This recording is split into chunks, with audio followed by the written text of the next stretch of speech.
बिस्मिल्लाहिर्रहमानिर्रहीम, अस्सलाम वालेकुम, गुड मॉर्निंग। 24/9 में खुश आमदीद। मैं हूँ आपके साथ सीमल हाशमी। अस्सलाम वालेकुम और मैं हूँ अबूज़र मौज़म। आप सबको गुड मॉर्निंग। सिमल आपको गुड मॉर्निंग और उम्मीद करते हैं कि दिन खैरियत से गुजरेगा और आप सबको जुमा मुबारक। और फिर बहुत इंपॉर्टेंट चीज़ कि जलसे जुलूस भी हो रहे हैं, लोग बाज़ारों में भी घूम फिर रहे हैं। कराची में तो ये भी कह दिया गया कि दुकानें 8 बजे तक खोल लें, ताज आबादी के लिए एक रिलीफ है, लेकिन इसके साथ इसमें कतई रिलीफ नहीं है कि आपने SOPs को फॉलो नहीं करना। बिल्कुल। और जहाँ पर स्कूल्स की बंदिश के हवाले से डिसीजन भी आ चुका था, कल फोर्स डे भी था, लेकिन हमने देखा कि मुख्तलिफ जगहों पर वायलेशंस भी हुई हैं और 24 ने उसको रिपोर्ट भी किया कि मुख्तलिफ स्कूल्स हुकूमती फैसले के बावजूद खुले रहे। अब देखना यह है कि इंतज़ामिया किस तरह से हरकत में आती है और उन स्कूल्स के खिलाफ एक्शन लिया जाता है। बिल्कुल। और इसके साथ साथ हमने ये भी देखना है कि किस तरह से लोग अब फॉलो करते हैं इंतज़ामिया, और इसके साथ साथ जो आम शहरी हैं उनकी बड़ी भारी जिम्मेदारी है। और फिर कराची के हवाले से भी कल एक अहम पेशरफ ये हुई कि जो 1100 रुपये का तरक्याती पैकेज था कराची के लिए, ट्रांसफॉर्मेशन प्लान, उस पर कल एक अहम मीटिंग हुई इस्लामाबाद में वज़ीर-ए-आज़म के ज़ेर सदारत। तो हम उम्मीद करते हैं कि इसकी इम्प्लीमेंटेशन जल्द से जल्द भी शुरू। बिल्कुल, इस पर भी बात करेंगे और भी बहुत कुछ है। शामिल कर लेते हैं टॉप स्टोरीज।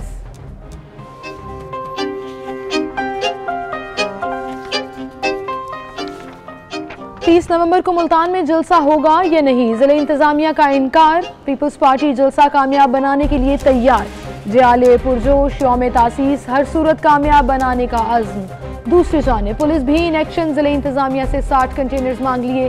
डिप्टी कमिश्नर की पुलिस कंटेनर्स फराहम करने के लिए AC सिटी को हिदायत।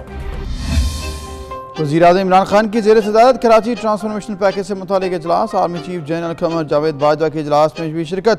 कराची की तामीर और तरक्की के लिए मुख्तलिफ मनसूबों पर गौर, अहम मनसूबों की मंजूरी भी दे दी गई।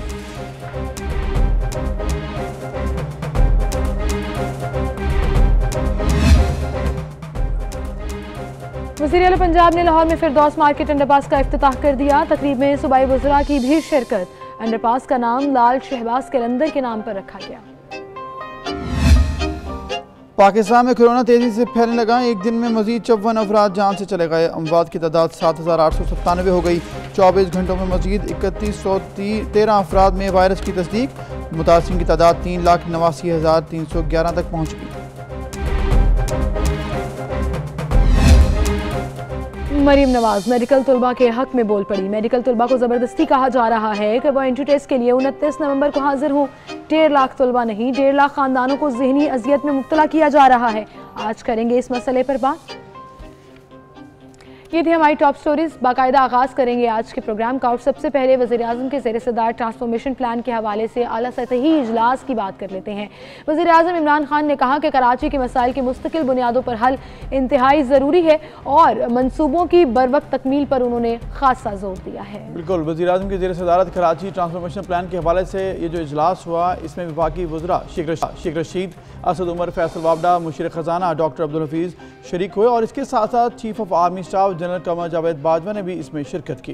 बिल्कुल। और साथ ही साथ उनको ब्रीफिंग दी गई कि कराची ट्रांसफॉर्मेशन प्लान के तहत 100 से ज़ायद मनसूबों की मनसूबाबंदी की जा रही है, जबकि 1.117 ट्रिलियन की लागत से ये तमाम मनसूबे मुकम्मल होंगे और तकमीली मराहिल के एतबार से इनको 3 हिस्सों में तकसीम किया जा रहा है। इजलास को इन मनसूबों पर अब तक होने वाली पेशरफ्त से आगाह किया गया, क्योंकि बहुत से क्वेश्चन भी रेज हो रहे थे कि काफ़ी देर हो गई कराची पैकेज अनाउंस किए, लेकिन अब तक उस पर कुछ पेशरफ्त नहीं हो सकी। वज़ीर-ए-आज़म ने मनसूबों की बरवक्त तकमील पर खासा जोर दिया। बिल्कुल। चूँकि 5 सितंबर 2020 को इन मनसूबों का ऐलान किया गया था, इस तरक्याती पैकेज का ऐलान किया गया था, जिसमें encroachment, sewerage, sanitation, roads, infrastructure और फिर पानी के मसाइल, दीगर मसाइल इसमें शामिल थे। वो बहुत ज़रूरी हैं कराची के मसाइल को हल करना। तो इसके लिए जो होमवर्क है वो बताया जा रहा है कि वो तैयार कर लिया गया है। अब नेक्स्ट फेज़ इसकी इम्प्लीमेंटेशन है, मंजूरी हो चुकी है। मानसून बारिशों से कराची में बरसाती पानी से होने वाले नुकसान का सबब नालों पर गैर कानूनी तामीरात हैं, उनको भी देखना है। कराची में तजावुज़ात हटाने से पहले वहाँ के मुस्तहिक मकीनों के लिए पेश की मुतबाद इंतजाम को यकीनन बनाना भी बड़ा ज़रूरी है। कराची को पानी फराहम करने के भी 4 मनसूबे हैं, जिनकी इस्तेदाद और अफादियत बढ़ाने के हवाले से सिफारिशात मुरतब करने के लिए वज़ारत मनसूबाबंदी के तहत टेक्निकी कमेटी बनाने के हवाले से भी इस पर बात हुई। और इसके साथ साथ अगर हम ये भी जिक्र करें कि कराची में चूँकि हाउसिंग अथॉरिटीज़ और डेवलपमेंट का भी बहुत प्रॉब्लम है, तो उस हवाले से भी बात हुई। और इससे कबल वज़ीर-ए-आज़म इमरान खान की जो सदारत कौमी राब्ता कमेटी बराए हाउसिंग एंड कंस्ट्रक्शन डेवलपमेंट का इजलास हुआ, उस इजलास में वज़ीर-ए-आज़म के मशीर डॉक्टर इशरत हुसैन, गवर्नर सिंध, मुआवनीन खसूसी तौर पर उसमें मौजूद थे और फिर मुतल्लिका वजारतों के आला अफसरान ने भी उसमें शिरकत की और इसमें ना सिर्फ कराची बल्कि चारों सूबों के जितने भी डेवलपमेंट प्रोजेक्ट हैं, इंफ्रास्ट्रक्चर के प्रोजेक्ट हैं, उनके ऊपर फोकस करके उस पर ब्रीफिंग ली गई है। बिल्कुल, तो ये तमाम जो कल इजलास हुए हैं इसमें यह भी कहा जा रहा है कि जो बैंकों से लोग कर्जे ले रहे हैं उनके लिए भी कुछ आसानियाँ पैदा की जाएँ, क्योंकि वज़ीर-ए-आज़म इमरान खान ने एक प्रोजेक्ट का ऐलान किया जिसमें आम शहरी जो है बैंकों से कर्जे लेकर हाउसिंग फाइनेंस के तहत घर बना सकेंगे। उसमें ये कहा जा रहा है कि कर्ज़ों की जो रेशो है और इसके साथ साथ जो परसेंटेज है इंटरेस्ट की वो बड़ी कम होगी, लेकिन जो फाइलिंग है, जो तरीकाकार है, जो फॉर्म्स हैं, जो प्रोसेस है, उसको ये कल कहा गया कि इसको भी मजीद आसान बनाया जाए। बिल्कुल, ताकि आसानी होगी, उतने ही लोग इन्वेस्ट करेंगे, उतने ही लोग अपने अपने घरों की तरफ, कंस्ट्रक्शन की तरफ जाएंगे और बहुत सी इंडस्ट्रीज उसमें इन्वॉल्व हो जाएंगी। इसी के साथ आगे बढ़ते हैं और जिक्र कर लेते हैं कल होने वाले जलसे के हवाले से, जो कि जमीयत उलमा इस्लाम की जानिब से किया गया और इस जलसे में उनके सरबराह मौलाना फजलुर रहमान भी शरीक हुए और खासी बड़ी तादाद लोगों की वहाँ मौजूद रही। उनका कहना था कि नाअहलों के खिलाफ बगावत करना उनका फरीज़ा है और इस जिहाद से पीछे हटने को वो गुनाह समझते हैं। बिल्कुल, तो उन्होंने ये भी कहा है लाड़काना में जब उन्होंने कल इस शहीद इस्लाम कॉन्फ्रेंस से खिताब भी किया, उन्होंने कहा कि हम लोग इकट्ठे हैं और हम लोग मुल्क की मईशत को और ज़राअत को जो तबाह किया गया इसको दोबारा से बचाएंगे। हुकूमत के खात्मे पर वो मुत्तफिक हैं। अब ये तमाम सिचुएशन है। उन्होंने ये भी कहा कि चीन पाकिस्तान इक़्तिसादी राहदारी यानी कि CPEC को समेट कर चीन को नाराज़ करना इस हुकूमत का एजेंडा था। अब ये भी इल्ज़ाम उन्होंने कल लगाए। फिर चीन के साथ सऊदी अरब, मुत्तहिदा अरब अमारात में भी पाकिस्तान से नाराज़ हैं, ये भी तमाम बातें की गई। लेकिन इन चीज़ों के ऊपर एक चीज़ तो सब वाज़ेह थी कि कल बड़ी तादाद में लोग आए। जो भी बात की गई वो तो मौलाना फजलुर रहमान का अपना स्टांस है, उसमें सच्चाई है या इल्ज़ामात हैं, ये क्या मामला है, ये तो बात की बात है। लेकिन जो असल हकीकत नज़र आई कल कि वाकई बहुत बड़ी तादाद में लोग मौजूद थे। लोग बड़ी तादाद में मौजूद थे, लेकिन कोरोना SOPs फॉलो नहीं हुए और जो गवर्नमेंट की रिट है, जो गवर्नमेंट के डिसीजंस हैं वो उसको फॉलो नहीं किया गया। And trust me, it's not about governments decisions, it's about your own health. अब इतनी बड़ी तादाद में लोग वहाँ पर मौजूद हैं और दूर दूर तक इस मजमे में भी देखा जा सकता है कि लोगों ने मास्क इस्तेमाल नहीं किए हुए थे। बहरहाल ये किसी पॉलिटिकल पार्टी से रिलेटेड नहीं है, ये किसी गवर्नमेंट से रिलेटेड नहीं है, ये कोई बाइसनेस नहीं है, ये इंसानी ज़िंदगियों का मसला है जो हमें नज़र आ रहा है। अब बहरहाल गैदरिंग्स पर गवर्नमेंट ने पाबंदी तो लगाई है, लेकिन इसके बावजूद मानसहरा में जलसा हुआ, पेशावर में जलसा हुआ, लाड़काना में कल ये जो कॉन्फ्रेंस हुई उसमें लाखों की तादाद में लोगों ने शिरकत की। अब होने जा रहा है PDM का मुल्तान में जलसा, जो कि 30 नवंबर को होगा और PDM जो है वो मुकम्मल इरादा रखती है कि उन्होंने मुल्तान में जलसा करना है। बहरहाल जलसे की इजाज़त के लिए उनको ज़िले इंतज़ामिया को जो दरख्वास्त लिखी थी, खासा सुबकी का सामना करना पड़ा और जिसे कहते हैं ना करारा इनकार हो गया। उन्होंने फ़ौरन इनकार कर दिया, नोटिफिकेशन भी जारी कर दिया कि हम मुल्तान में PDM का जलसा नहीं होने। बिल्कुल, लेकिन अब मामला ये है कि जलसे की इजाज़त तो पेशावर में भी नहीं मिली थी, लाहौर में भी नहीं मिलनी है, लेकिन मुल्तान में भी नहीं मिली, लेकिन हुआ, कन्वेंशंस भी हुए। इसके साथ साथ ये भी कहा जा रहा है जो कि आपके सामने है, गिरफ्तारियाँ हुई जिसमें मूसा गिलानी जो यूसुफ रज़ा गिलानी साहब के साहबजादे हैं उनको भी गिरफ्तार किया गया अगले दिन उनको। फिर बाकी जो तमाम रहनुमा थे जो पीपल्स पार्टी के जो उसमें जियाले भी शरीक थे उनको गिरफ्तार किया गया था, फिर ज़मानत पर रिहा कर दिया गया। लेकिन ये मामला यहाँ पर ख़त्म होने वाला नहीं है, क्योंकि एक दिन की बात नहीं थी। अब आगे जो बढ़ेंगे हम, जब हम देखेंगे कि जब 30th को जलसा होगा, बड़ा जलसा होगा मुल्तान में, उसके रिपरकशंस क्या होते हैं, क्योंकि इंतज़ामिया रोक नहीं सकती इतने बड़े मजमे को। जलसा अगर करना है तो करेंगे, लेकिन उसके रिपरकशंस क्या है, यानी कि कोरोना के हवाले से जो SOPs हैं वो खिलाफ वर्जी पर क्या किया जाता है, ये हम अभी तक तो यही किया जा रहा है। बुजुर्ग की FIR कटवाई जा रही है और फिर लोगों को पकड़ा भी जा रहा है। पेशावर जलसे के हवाले से भी हमें हुकूमती तर्जुमान ने यही कहा था कि हम कानून के दायरे में रहते हुए इन्हें रोकने की कोशिश करेंगे।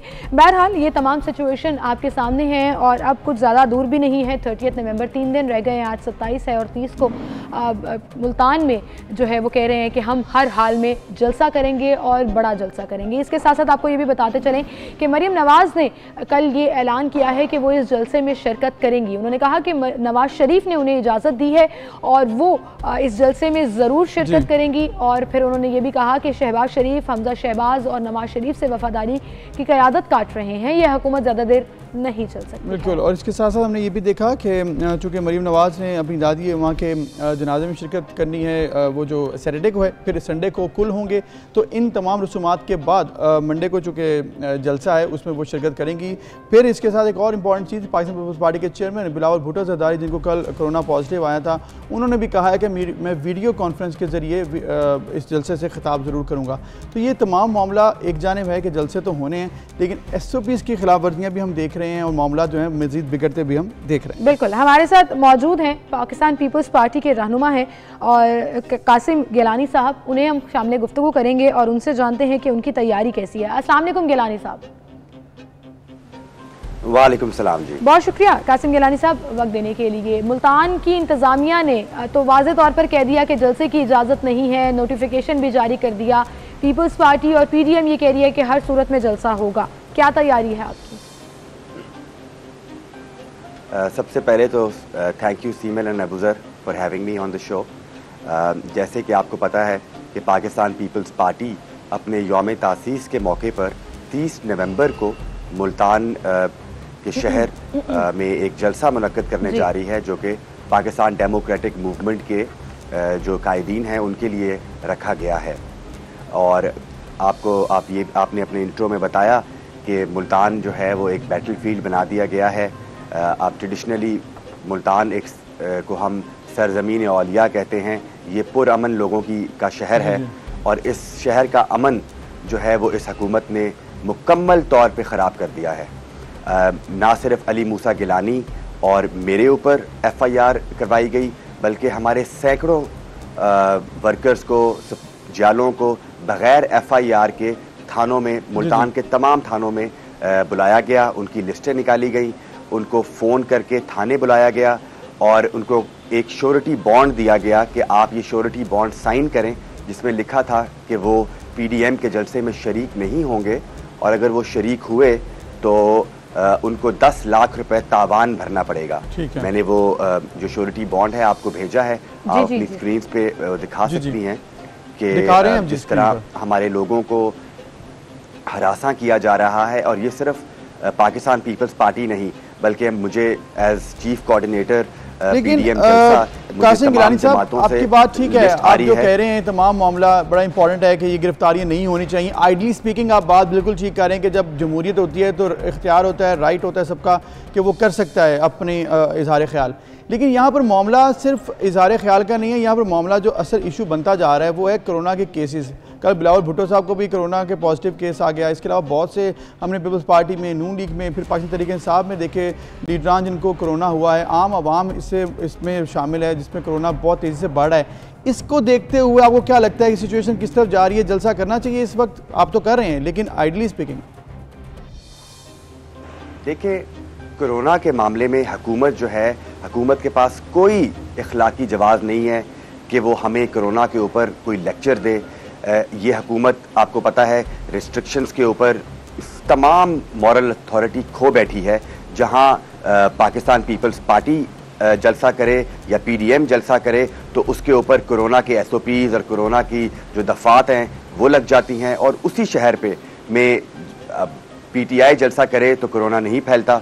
फिरदौस आशिक अमान साहिबा ने गुजरांवाला में जलसा किया तो कोई कोरोना की SOPs नहीं फॉलो हुए, उस पर कोई कार्रवाई नहीं की गई। इसी तरह मुल्तान में जब पाकिस्तान पीपल्स पार्टी ने एक रैली निकाली और उसके ऊपर अली मूसा गिलानी समेत हमारे सैकड़ों कारकुनों को गिरफ्तार कर लिया गया, उसी दिन PTI की एक लोकल लीडर है, उन्होंने भी एक रैली निकाली। तो उनके ऊपर तो कोई कार्रवाई नहीं की गई और ना ही उनको गिरफ्तार किया गया है। तो मैं आपसे ये पूछने पे मजबूर हो गया हूँ कि क्या एक मुल्क में दो कानून लागू होंगे? पाकिस्तान पीपल्स पार्टी के लिए एक कानून है और PTI के लिए दूसरा कानून। कोविड के ऊपर हम आते हैं, बिल्कुल कोविड एक बहुत बड़ा कंसर्न है हमारे लिए भी, और मैं आपको यकीन दिलाता हूं आपके चैनल से कि इंशाल्लाह ताला Pakistan Peoples Party as an organiser I can assure you कि ये पाकिस्तान की तारीख की पहली पब्लिक गैदरिंग होगी जिसमें कोविड के तमाम SOPs फॉलो होंगे। हमने, जैसे कि आपको पता है कि 1 लाख मास्क जो है वो पाकिस्तान पीपल्स पार्टी ने ऑर्डर किया था, जो हमें मिल गया है। इसी तरह लेट मी कंप्लीट प्लीज। इसी तरह पाकिस्तान मुस्लिम लीग नवाज ने भी कोई 1 लाख के करीब मास्क ऑर्डर किया है। हमने हैंड सैनिटाइजर्स भी वहाँ रखे हुए हैं। हर आने वाले बंदे का थर्मामीटर से चेक होगा टेम्परेचर, और इस तरह हम इसके अलावा हमने अपनी जो स्टेज से जो कायदीन जिन्होंने बात करनी है उनका टाइम भी हमने लिमिट कर दिया है कि वो सिर्फ जो मरकजी कायदीन है वो बात कर सकेंगे, उनके अलावा कोई नहीं। लेकिन जो कंसर्निंग बात है वो ये है कि यहाँ पर 50 साल की उम्र के लोग हैं जिनको हम जलसे पे नहीं लेके आ रहे। हम सिर्फ और सिर्फ नौजवान लोगों को हमारी मोबिलाइजेशन कैंपेन में भी हम बताते रहे कि जो ज़ईफ़ हैं, बूढ़े लोग हैं, वो अपने घर पे रहें। और मेरी आपके चैनल से CCPO और मुल्तान की इंतज़ामिया से ये अपील है कि बराए मेहरबानी वो थानों में 50 साल की से ज़ायद उम्र के लोगों को तकलीफ़ ना दें। ना हमने उनको जलसे में बुलाया है, ना आप उनको थाने बुलाएं, क्योंकि मैंने ये कल रात का वाक़या है कि हमारे एक सपोर्टर हैं, उनको थाने से फ़ोन गया कि आपके ऊपर पर्चा हो गया है, आप थाने तशरीफ़ ले आएँ। तो उन्होंने पूछा किस चीज़ का पर्चा हुआ है, तो उसको बताया गया कि जी कोविड का पर्चा है। तो उन्होंने कहा कोविड क्या चीज़ होती है? तो उन्होंने कहा पुलिस वालों ने कि बेसिकली तो ये PDM का जलसा हो रहा है जो कि गिलानी साहब करवा रहे हैं, तो उसकी वजह से थानों में बुलाया जा रहा है पीपल्स पार्टी के कारकुनों को।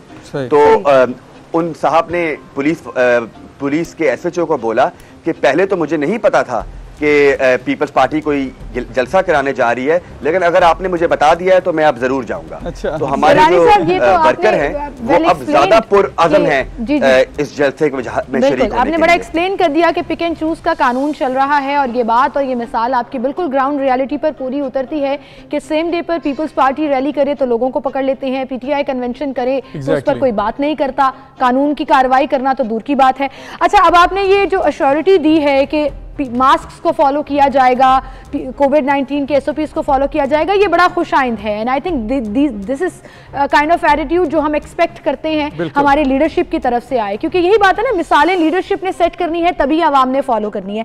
अब ये कहिएगा कि गैदरिंग कितनी एक्सपेक्ट कर रहे हैं आप? 50 साल से ज़्यादा आपने कहा कि लोगों को नहीं बुला रहे, वेरी गुड, बट नौजवान कितने होंगे इस पूरी गैदरिंग में? 1 लाख मास्क आपने बनाए, 1 लाख नून लीग ने बनाए, एक्सपेक्टेशंस क्या हैं? अच्छा, इसके ऊपर हमारे जो इंतज़ामात हैं उनके हवाले से मैं बताऊं कि मेरे से मौलाना फजलुर रहमान साहब की जमात जो है उन्होंने रब्ता किया। उन्होंने कहा कि हमारे 8000 कारकुन सिर्फ जलसे की सिक्योरिटी के लिए आ रहे हैं। इसके अलावा पाकिस्तान मुस्लिम लीग नवाज़ जो कि मुल्तान शहर में बहुत पॉपुलर जमात है और उनका काफ़ी वोट बैंक है, और मैं काफ़ी तादाद में मुस्लिम लीग नवाज़ के वर्करों को भी एक्सपेक्ट कर रहा हूँ। तो जो स्टेडियम है किला कोना कासिम बाग एक तारीखी ग्राउंड है जिसका अराउंड 30,000 इंक्लोजर सीट्स हैं और कोई 300,000 स्क्वायर फीट उसका ग्राउंड है। तो वो एटलीस्ट 1.5 लाख लोगों से वो क्राउड वो स्टेडियम भरेगा, लेकिन हम इससे काफी ज्यादा तादाद में लोगों को एक्सपेक्ट कर रहे हैं। सही कासिम साहब, लेकिन एक और मैं पॉइंट रेस करना चाहता हूँ यहाँ पे, काफी जरूरी है कि यहाँ पर हुकूमत जहाँ पे भी गिलानी साहब मोबिलाइजेशन के लिए जा रहे हैं, उनको जैसे ही वो फारिग होते हैं, कन्वेंशन खत्म होता है, तो वहाँ पे पुलिस छापा मार के जो होस्ट होता है उसको अरेस्ट करके इंतहाई तशवीशनाक सूरत हाल है। इन्होंने हमारे इसके अलावा इन्होंने हमारे वेंडर्स, हम जो लाइटों वाले हैं, जो जनरेटर्स वाले हैं, जो केटरिंग वाले हैं, उन सबको मना किया है। जो पैनाफ्लेक्स छापने वाले हैं उन सबको को मना किया है कि आपने कोई काम जो है वो पाकिस्तान पीपल्स पार्टी के जलसे के लिए नहीं करना। बट इससे भी बढ़ के जो लोग जो हमारे मेहमान सिंध से आ रहे हैं, जो कि आपको पता है ये पाकिस्तान पीपल्स पार्टी का यौम तासीस है और पूरे मुल्क से लोगों ने आना है, तो जिन होटल्स में उन्होंने बुकिंग करवाई हुई है उनको कहा गया है कि आपकी बुकिंग खत्म हो गई है।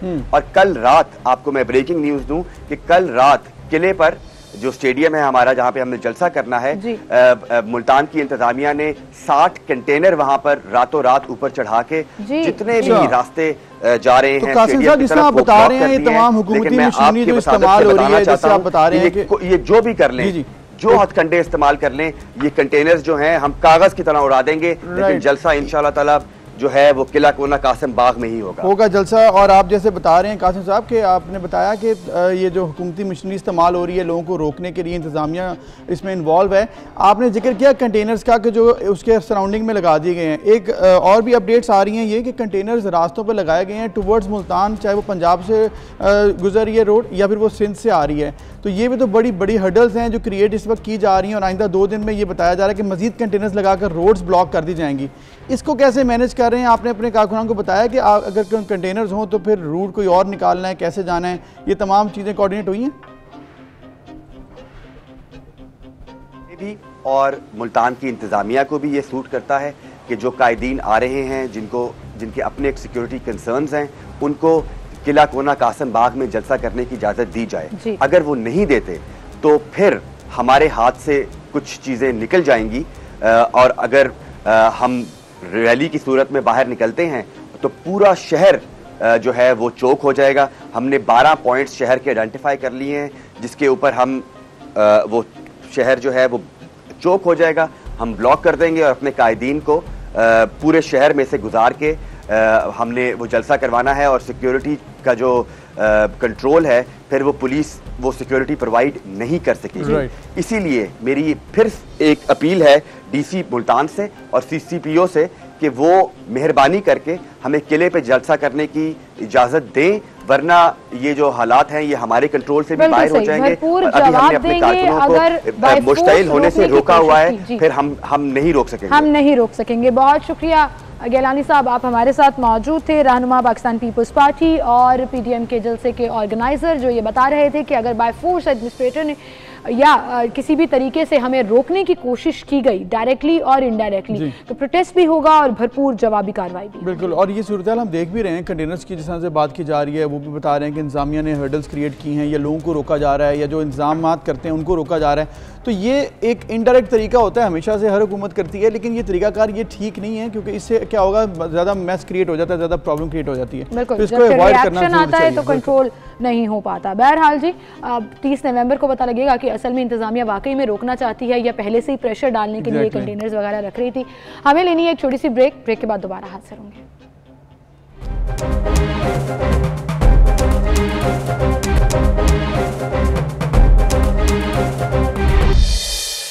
वेलकम बैक नाज़रीन। पंजाब हुकूमत का लाहौर में पहला फ्लैगशिप प्रोजेक्ट लाल शहबाज कलंदर अंडरपास जो है वो कल कंप्लीट हो गया, और कंप्लीट तो इसलिए कहेंगे क्योंकि इफ्तिताह हो गया है, लोग अब उस पर से गुजर सकते हैं, तो ये एक खुशाइंद बात है। वज़ीर आला पंजाब ने कहा है कि अंडरपास के इफ्तिताह पर वो बहुत खुश हैं। शफाफ टेंडरिंग करके मंसूबे पर 13 करोड़ की रकम की बचत की गई है। और फिर इस मौका पर सूबाई वज़रा फिरदौस आशिक ऐवान साहिबा और दीगर भी मौजूद थे। 5 माह 20 दिन में मुकम्मल होने वाले इस मंसूबे पर 1 अरब 76 करोड़ रुपए की लागत आई है। बिल्कुल, और फिरदौस मासिक अंडरपास का जो संग बुनियाद था वो वज़ीर बुज़दार ने 18 मई 2020 को रखा। जून में काम का आगाज़ हुआ, तकमील की डेडलाइन 6 सितंबर दी गई थी, जो कि मुकम्मल नहीं हो सकी, और बिलाखिर 26 नवंबर 2020 यानी कि कल इसका इफ्तिताह हो गया। और लोग चूँकि काफ़ी ज़्यादा इससे मुतासिर हो रहे थे, क्योंकि बड़ा एरिया है, बड़ा बिजी एरिया है, यहाँ पर जो गुजरते हैं Gulberg, Liberty, Defence, Cavalry Ground, और इसके बाद आपकी फिरोजपुर रोड की तरफ जितनी भी ट्रैफिक जाती है वो सारी इधर से गुजरती थी, सब अफेक्ट हो रहे थे। तो इसकी जो देर हुई है उससे लोगों की थी रिजर्वेशंस, लेकिन बिलाखिर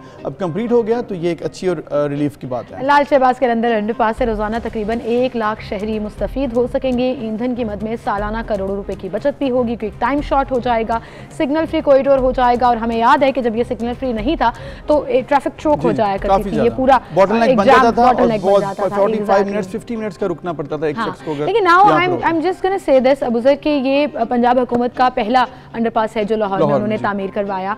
और इंफ्रास्ट्रक्चर के ऊपर हमने माजी में देखा कि पाकिस्तान तहरीक इंसाफ बहुत तनकीद करती रही इंफ्रास्ट्रक्चर या रोड स्ट्रक्चर या अंडरपासेस के ऊपर, ये प्रायोरिटी होनी चाहिए। But now I think it's a good thing, now they have realised it कि इंफ्रास्ट्रक्चर डेवलपमेंट तरक्की के लिए कितना जरूरी है। क्योंकि आप सिर्फ अच्छी बात है, कभी-कभी अपनी बातों से आप अगर मतलब आप एक बैलेंस रखें ना, भी लेते हैं। आई डिडंट वांट टू से यू-टर्न, बट मुझे कोई और लफ्ज़ समझ नहीं आया। आप देखिए ना, अगर आप बैलेंस रखना ही चाहिए, अगर आप एजुकेशन, हेल्थ या किसी और डिपार्टमेंट में अगर आप पैसे लगा रहे हैं तो साथ आप इंफ्रास्ट्रक्चर पे भी लगाएं, क्योंकि ये भी तरक्की की एक ज़रूरत होती है। अगर आप सिर्फ एक चीज़ पे फोकस करेंगे, वो कोई भी नहीं कह रहा कि वो ठीक है, लेकिन सबको बैलेंस लेकर चलना। इंफ्रास्ट्रक्चर को अगर इग्नोर कर रहे थे पहले तो वो गलत था, अब अगर इंफ्रास्ट्रक्चर की इंपॉर्टेंस को समझकर इसमें काम शुरू किया तो ये अच्छी बात है। लेकिन आप ये देखिएगा कि इस अंडरपास के ऊपर नजरें बहुत होंगी, वो मीडिया की हों, वो लोगों की हों, कि उसके फंक्शनल होने के बाद क्या क्या नकायस आते हैं, क्या क्या खराबियां आती हैं, और अगर अच्छी चीज होगी तो यकीन जानिए लोग उस पर भी बात करेंगे। अच्छा, इसके अलावा ना मैंने सोचा कि क्योंकि अभी कंप्लीट है तो मैं जरा एक राउंड लगा लूं कि चेक कर लूं। कल मैं भी स्पेशल बिला वजह ही 2 से 3 राउंड लगाए सिर्फ चेक करने के लिए, खुद मैं गया और ऊपर से मेरा आज का दिन तय था कि मैंने वापसी पे मेरा रास्ता चाहे वो है या नहीं है, मुझे तो बड़ी देर से इंतजार था, मेरा अक्सर मेरा रूट भी होता है तो मैं बड़ा उसकी वजह से ठीक हो गया, ठीक ठाक है सही है। रोड अंडरपास बन गए लेकिन जो उसकी साइड रोड हैं, जो सर्विस रोड है, जो ऊपर का एरिया वो अभी तक नहीं कंप्लीट हुआ। मतलब लगता है का काम साथ साथ चलता एक लग जाएगा और उसके बाद वो चीजें कंप्लीट हो जाएंगी। लेकिन आपका क्या ख्याल है, मैं 1 माह के बाद चक्कर लगाऊंगी अभी देख? नहीं, आप डिफरेंस देखने के लिए आज भी जाएं और फिर 1 महीने बाद भी जाएं। चलें जी, ये तो है लाहौर के हवाले से अपडेट, जो कल बड़ा ज़बरदस्त इफ्तिताह किया गया लिमिटेड लोगों के साथ, लेकिन SOPs को फॉलो किया जा रहा था वहाँ पर। सो ये एक अच्छी चीज़ थी। इसी के साथ हम आगे बढ़ेंगे और अपनी अगली खबर की तरफ चलेंगे। और अगली खबर बड़ी ज़बरदस्त है जी, ये जहाँ पर हम मुख्तलिफ प्लेटफॉर्म्स को इस्तेमाल करते हुए डोमेस्टिक वायलेंस, ख़वातीन के हकूक़ के लिए बात करते हैं, चीज़ों को डिस्कस करते हैं। वहीं पर डोमेस्टिक वायलेंस के लिए अब एक और गवर्नमेंट ने बड़ा ज़बरदस्त काम कर दिया है जी। टोल फ्री हेल्पलाइन बना दी है 1099। रट्टा लगा लें, इसको याद कर लें, जहां कहीं जुल्म जबर होते देखें और अगर खुदा न खास्ता आप खुद शिकार हैं तो बिला झिझक 1099 पर कॉल करें और हेल्प आपके पास हो। बिल्कुल, ये बड़ा ज़रूरी चीज़ है क्योंकि इससे फ़ायदा ये होगा कि जो ख़वातीन हैं जो हरासा हो रही हैं या जो बच्चे हैं जिनके साथ इस तरह से वाक़यात हो रहे हैं, फौरी तौर पर आप 1099 पर अगर आप इतला करते हैं तो इसका जो इजरा हो चुका है तो इम्प्लीमेंटेशन भी इसकी अब हो जाएगी। और तमाम police departments, law enforcement agencies और तमाम जो इसके साथ मुंसलिक चीज़ें तमाम इदारे हैं वो कोऑर्डिनेटेड हैं। 1099 ऐप है, इसका इजरा शुरू हो चुका है और अब ये आप इसको इस्तेमाल भी कर सकते हैं। इस्लामाबाद में हेल्पलाइन के इजरा के हवाले से तकरीब भी हुई थी। वफाकी वज़ीर इंसानी हुकूक शरी मिज़ाई ने इसमें खिताब भी किया। उन्होंने ये कहा कि सिनफी बुनियादों पर ख़वातीन और बच्चों पर किए गए तशद्दुद के खिलाफ 16 दिन की मुहिम का आगाज़ कर रहे हैं। बिल्कुल, और इस पूरी तकरीब में जो कलर सेलेक्ट किया गया for this campaign that is orange, और ऑरेंज कलर को कहा गया ख़वातीन के तहफ़्फ़ुज़ के हवाले से हमने फिक्स किया है। एंड 16 डेज़ कैंपेन होगी और इस 16 डेज़ कैंपेन के लिए एक और खुशाइन बात यह है कि जो प्रेसिडेंट हाउस है उसको ऑरेंज कर दिया गया है, ताकि आप ये देखिए ऑरेंज रोशनियों में प्रेसिडेंट हाउस नज़र आ रहा है। अवेयरनेस कैंपेन का एक हिस्सा है और इंटरनेशनली इस तरह की थीम्स, इस तरह के पैटर्न्स को फॉलो किया जाता है क्योंकि लोग अगर वहाँ से गुजर रहे हैं तो दे विल वंडर कि ये ऑरेंज क्यों है, then they will read about this campaign, then they will get to know about this campaign and helpline, जो कहीं ना कहीं लोगों की बहुत हेल्प करेगा। अब ये हेल्पलाइन जो है ये ना सिर्फ तशद्दुद बल्कि रेप वाकयात में रिपोर्ट करने में आपने अगर एस्केलेट कराना है पूरी इस प्रोसेस को तो काफ़ी हेल्पफुल साबित होगा। और मेरा तो हमेशा से एक ही एजेंडा रहा है कि एक one helpline, one desk service होनी चाहिए जहां पर आप जाकर अपने दुखड़े सुना सकें, रो सकें, अपनी दुखों का मुदावा करने के लिए दुहाई दे सकें। तो ये एक अच्छा है इनिशिएटिव गवर्नमेंट का जिसे हम बिल्कुल। आप जैसे 15 अगर पुलिस की सर्विस है वो आप किसी भी हंगामी सूरत हाल में आप उसको बताते हैं तो 15 के साथ क्योंकि वो बिजी है बहुत ज़्यादा, तो 1099 सिर्फ स्पेसिफाई करना वायलेंस के हवाले से, रेप केसेस के हवाले से, तो ये बड़ी अच्छी चीज़ है क्योंकि आप जब स्पेसिफाई करेंगे तो फिर वो प्रॉपर फोकस होकर काम करेगी और उसके साथ जो कोऑर्डिनेटेड डिपार्टमेंट्स होंगे वो भी फोकस होकर इस पर काम कर जितना जितना कार्रवाई होगी उतना उतना आप यकीन जानिए कि रेशो कम होती जाएगी। लोगों में ये डर होगा कि अगर खुदा न खास्ता वो डोमेस्टिक वायलेंस करते हैं या कहीं ना कहीं मुजरिम होते हैं तो उनको सजा मिलेगी। एक ऐसा प्लेटफॉर्म है जो डायरेक्टली उनको सजा देता है, तो it's a good thing and we appreciate. बिल्कुल। और इसके साथ साथ चूँकि इस वक्त हम बात भी कर रहे हैं ओवरऑल सिचुएशन की, अगर हम बात करें इससे बड़ी और इम्पॉर्टेंट चीज़ कोरोना के हवाले से जो कि पूरी दुनिया इस पर परेशान है, वैक्सीन की तैयारी एक तरफ जारी है, वैक्सीन की बातें हो रही हैं, लेकिन सबसे ज़्यादा इंपॉर्टेंट ये चीज़ है कि जो सेकंड वेव है उसको काउंटर तरीके से कर लिया जाए। और उसका बहुत इंपॉर्टेंट ये है कि पाकिस्तान में मज़ीद 54 अफराद कोरोना से जहाँ भक हो गए हैं और जो मरने वालों की तादाद है उसमें भी इजाफा होकर 7,897 तक पहुँच गई। बिल्कुल। और जो दादोशुमार जारी किए गए हैं 3,113 नए केसेस रिपोर्ट हुए हैं। मुतासर अफराद की कुल तादाद 3,79,311 हो गई है। कोरोना अपडेट्स आपको रोज़ देने का मकसद सिर्फ ये है कि आपको रिमाइंड कराना है कि कैसे आपने SOPs को फॉलो करना है, किस तरीके से आपने खुद अपनी हेल्थ की जिम्मेदारी लेनी है। गैदरिंग्स वाली जगहों को अवॉइड करें प्लीज़ प्लीज़ प्लीज़। अपने बुजुर्गों को घरों में रखें, अपने बच्चों को घरों में रखें। बहुत मजबूरी है घर से बाहर निकलना तो मास्क का इस्तेमाल करें।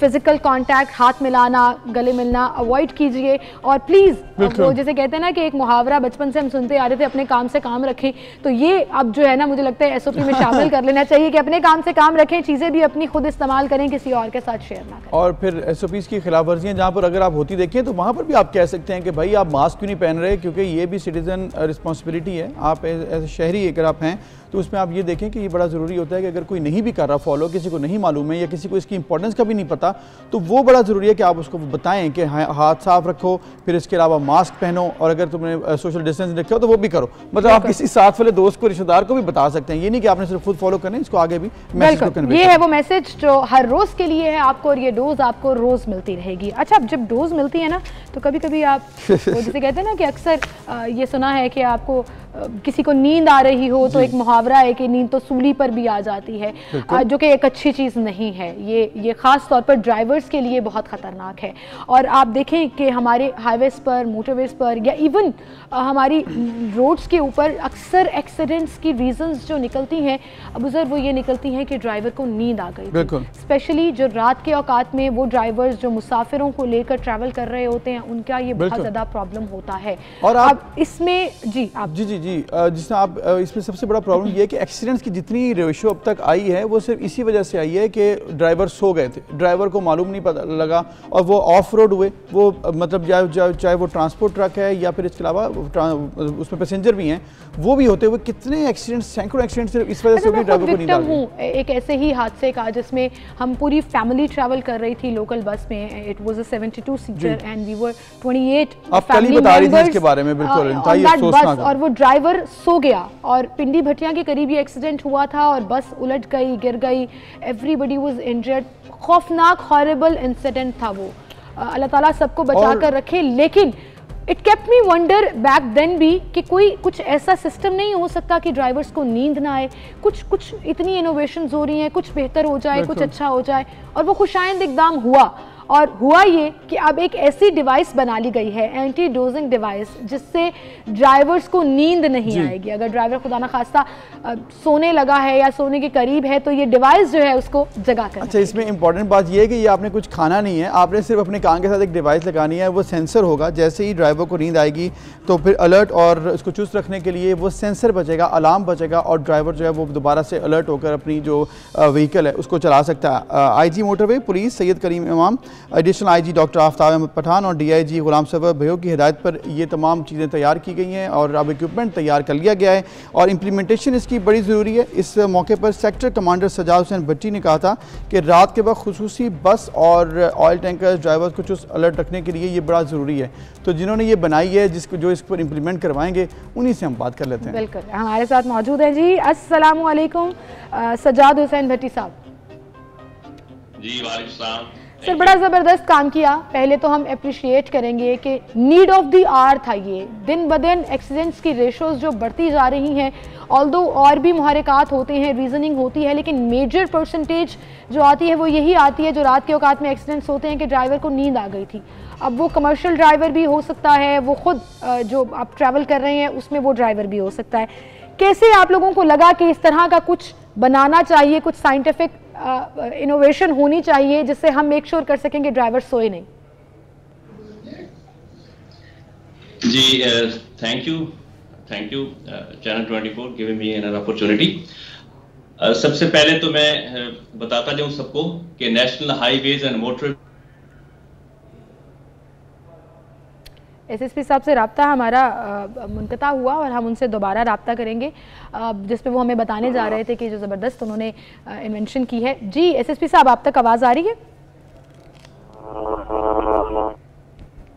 लॉन्ग डिस्टेंस कॉल की वजह से अक्सर सिग्नल्स का प्रॉब्लम आ जाता है और communication gap, but it's okay, it's okay, digital world है। डिजिटल वर्ल्ड में जहाँ पे बहुत सी आसानियाँ, वहाँ पर मसाइल भी इस तरह से होते हैं कि उतने अच्छे तरीके से कनेक्शन कई दफ़ा नहीं भी चलते हैं, लेकिन जो अब कनेक्शन उन्होंने बना दिया वो बड़ा ज़बरदस्त है कि आपकी जो कंट्रोल रूम होगा और ड्राइवर का जो कनेक्शन है वो कायम रहेगा। और जैसे ही अच्छा, इसमें सबसे ज़्यादा इंपॉर्टेंट ये है कि आप जब पर्सनल चला रहे होते हैं गाड़ी, आप फिर भी थोड़ा सा ख्याल रख लेते हैं, चलो पैसेंजर सीट पे बैठे हुए ना, आपको जगा कर रखते हैं, या आप थोड़ा लेट भी हो जाएं तो कोई पूछने वाला नहीं है। इनका प्रॉब्लम ये होता है, ये हमने सुना है, ये फैक्ट भी है कि लोग कहते हैं कि अगर टाइम पे ना पहुंचे तो जुर्माना होता है कि तुम कहाँ रह गए, तुम लेट आ गए, तुम क्यों हुए। इनकी वजह नहीं होता है सो जाएं, इसकी वजह से ये है कि वो फ्रेश भी नहीं होते हैं और वो अपने प्रेशर पे, काम के प्रेशर पे वो जाई जाते हैं। रोड पे 8-8, 10-10 घंटे की रोड है, उसमें आपने सफर करना है, आपके ऊपर अपना वर्क प्लेस एनवायरनमेंट की वजह से प्रेशर होगा, मालिक का प्रेशर होगा, जो भी प्रेशर होगा, लेकिन जिंदगी जो है वो बड़ी इंपॉर्टेंट है कि उसमें इस पर हम बात करेंगे और SSP साहब से बात करना डेफिनेटली बड़ा ज़रूरी है ताकि हम इसकी उनकी डिटेल्स जान सकें, उनसे हम रब्ता करने की कोशिश कर रहे हैं। दोबारा आएंगे इस स्टोरी पर, लेकिन फ़िलहाल आपको ये बताते चलें कि आज है 27 नवंबर, और 27 नवंबर का दिन इसलिए भी इम्पॉर्टेंट है कि आज बख्तावर भुट्टो जरदारी साहिबा की मंगनी है, और उनकी मंगनी की तकरीब के चर्चे तो बहुत टाइम से हो रहे थे। ये कार्ड जो स्पेशली उनकी डिस्ट्रीब्यूट किया गया, और फिर उनके हवाले से जो है वो कुछ एक SOPs की लिस्ट थी वो भी जारी हुई, लेकिन आज वो दिन है जब उनकी मंगनी होने जा रही है। बिल्कुल, तो हम उनको मुबारकबाद भी पेश करते हैं, और इसके साथ साथ चूँकि बिलावल भुट्टो जरदारी उनके भाई हैं, लेकिन वो चूँकि कोरोना कोविड पॉजिटिव हो चुके हैं तो वो आज शिरकत नहीं कर रहे हैं। तो एक थोड़ा सा खुशी के साथ एक अजीब सा फीलिंग भी है कि भाई शिरकत नहीं कर रहे हैं। बहुत बड़ा दिन है एक फैमिली के लिए, और फिर प्रॉपर तरीके से इंतज़ार भी किया जाता है ऐसे दिनों का, और उनके घर पे तो बहुत अरसे बाद ये खुशी का मौका आ रहा है। बिलावल, बख्तावर और आसफा की शादी में सबसे पहले बख्तावर की हो रही है, तो सब खुश भी थे, लेकिन साथ ही ये कोरोना की वजह से थोड़ा सा उसमें परेशानी आ गई। एक तरफ शहीद मोहतरमा बेनज़ीर भुट्टो की कमी जो है वो पूरी तरह से महसूस की जाएगी, और फिर उसके साथ साथ अब अगर भाई शिरकत नहीं कर सकेंगे कोरोना की वजह से, वो भी एक सैड मोमेंट होगा। बट अल्लाह ताला उनको सेहत तंदुरुस्ती दे और वो जल्द सेहतयाब हो जाएं, ये दुआ है। दूसरी तरफ साबिक सदर आसिफ अली जरदारी जो है वो ज़रूर इस तकरीब में शिरकत करेंगे। वो भी ज़ेरे इलाज हैं अस्पताल में, लेकिन ज़राए के मुताबिक वो ज़रूर इस फंक्शन में शिरकत करेंगे, वो शिरकत कर रहे हैं, मौजूद रहेंगे। और शादी जनवरी में है जो डेट दी गई है, तो इंशाल्लाह तब तक तो सभी ठीक हो जाएंगे, और इंशाल्लाह ताला कोरोना के हवाले से भी खास सी चीज़ें कंट्रोल में हो जाएंगी जब तक शादी की तकरीब आनी है जनवरी में। और इसके लिए बड़ा ज़रूरी है कि अगर आप चाहते हैं कि आपके घरों पे जो फैमिली फंक्शंस हैं, इवेंट्स हैं, वो भी जनवरी में अच्छे तरीके से हों, उसके लिए अभी से तैयारी कर लें कि SOP की खिलाफ वर्जी आप कहीं पर ना होने दें। बिल्कुल सही। अच्छा, इसके साथ साथ हम आगे बढ़ेंगे और अपनी अगली स्टोरी की तरफ चलेंगे। अब सर, ये जो मोबाइल है ना, ये बड़ा ख़तरनाक है। ये कभी कभी आपको बड़ा फ़ायदा देता है, कभी कभी बड़े मुश्किलात, और आजकल बच्चों के हाथ अगर ये लग जाए तो फिर आपका कबाड़ा भी हो सकता है। और वो ऐसे हो सकता है कि ये जो मासूम सा फेस आप स्क्रीन पर देख रहे हैं ना, छोटे से क्यूट से बच्चे का जो इतनी सारी चीज़ें खा रहा है, असल में हुआ क्या कि इसने अपनी अम्मी का फ़ोन पकड़ा एंड उससे ऑनलाइन खाना ऑर्डर कर दिया, और करीबन 12,000 रुपये तक का ऑर्डर वो प्लेस कर चुका था। और जब ऑर्डर घर पहुंचा तो एवरीबडी गॉट कंफ्यूज कि ये ऑर्डर किसने किया, एंड देन दे रियलाइज कि मोबाइल था बच्चे के हाथ में और उसने ऑर्डर कर दिया। बेसिकली बच्चे के हाथ में जब आप मोबाइल देंगे और एक एप्लीकेशन भी दे देंगे जहाँ से वो ऑर्डर कर सकता है, तो फिर बच्चे ने ये नहीं देखना वो कितने का है, चाहे वो 10,000 का हो, 20,000 का हो, ये शुक्र करेंगे उसने को 2-3 लाख रुपए की शॉपिंग नहीं कर दी है और कोई ड्रेसेस नहीं मंगवा लिए, लेकिन ये तो खाने तक बात रुकी, चलो वो इस्तेमाल भी सब कर विदाउट एनी पार्टी 12,000 का खाना, मतलब I don't know, it's a lesson for all the mothers कि प्लीज अपना फोन बच्चों को मत दें, वरना आपकी जेब हल्की हो जाएगी। कि वो अकेला बच्चा और इतना कुछ उसके सामने उन्होंने रख दिया, क्या हो जी देखो,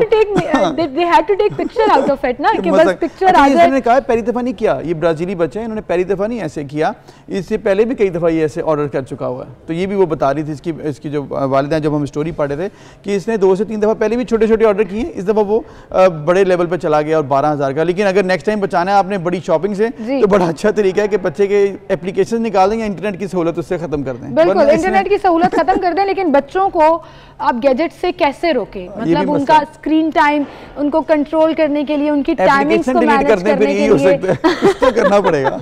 ऐसे तो ये रोज ऑर्डर देगा। बच्चों के गैजेट्स अलग रखें, अपने गैजेट्स, अपने फोन्स बच्चों को मत दें, ये बहुत ज़्यादा ज़रूरी है।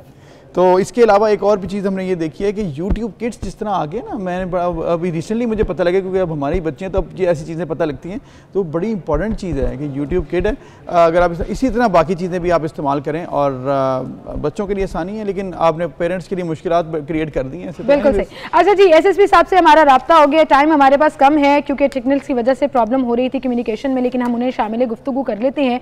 मैं तो चाह रही थी कि हम थोड़ा सा प्रोलॉन्ग कर लें और फिर उनको दोबारा शामिल कर लें। SSP साहब, बहुत शुक्रिया वक्त देने के लिए। जी, आप इस डिवाइस के हवाले से बता रहे थे। जी, thank you Sahmad Hashmi, Abdul Mauzam, thanks for giving me opportunity.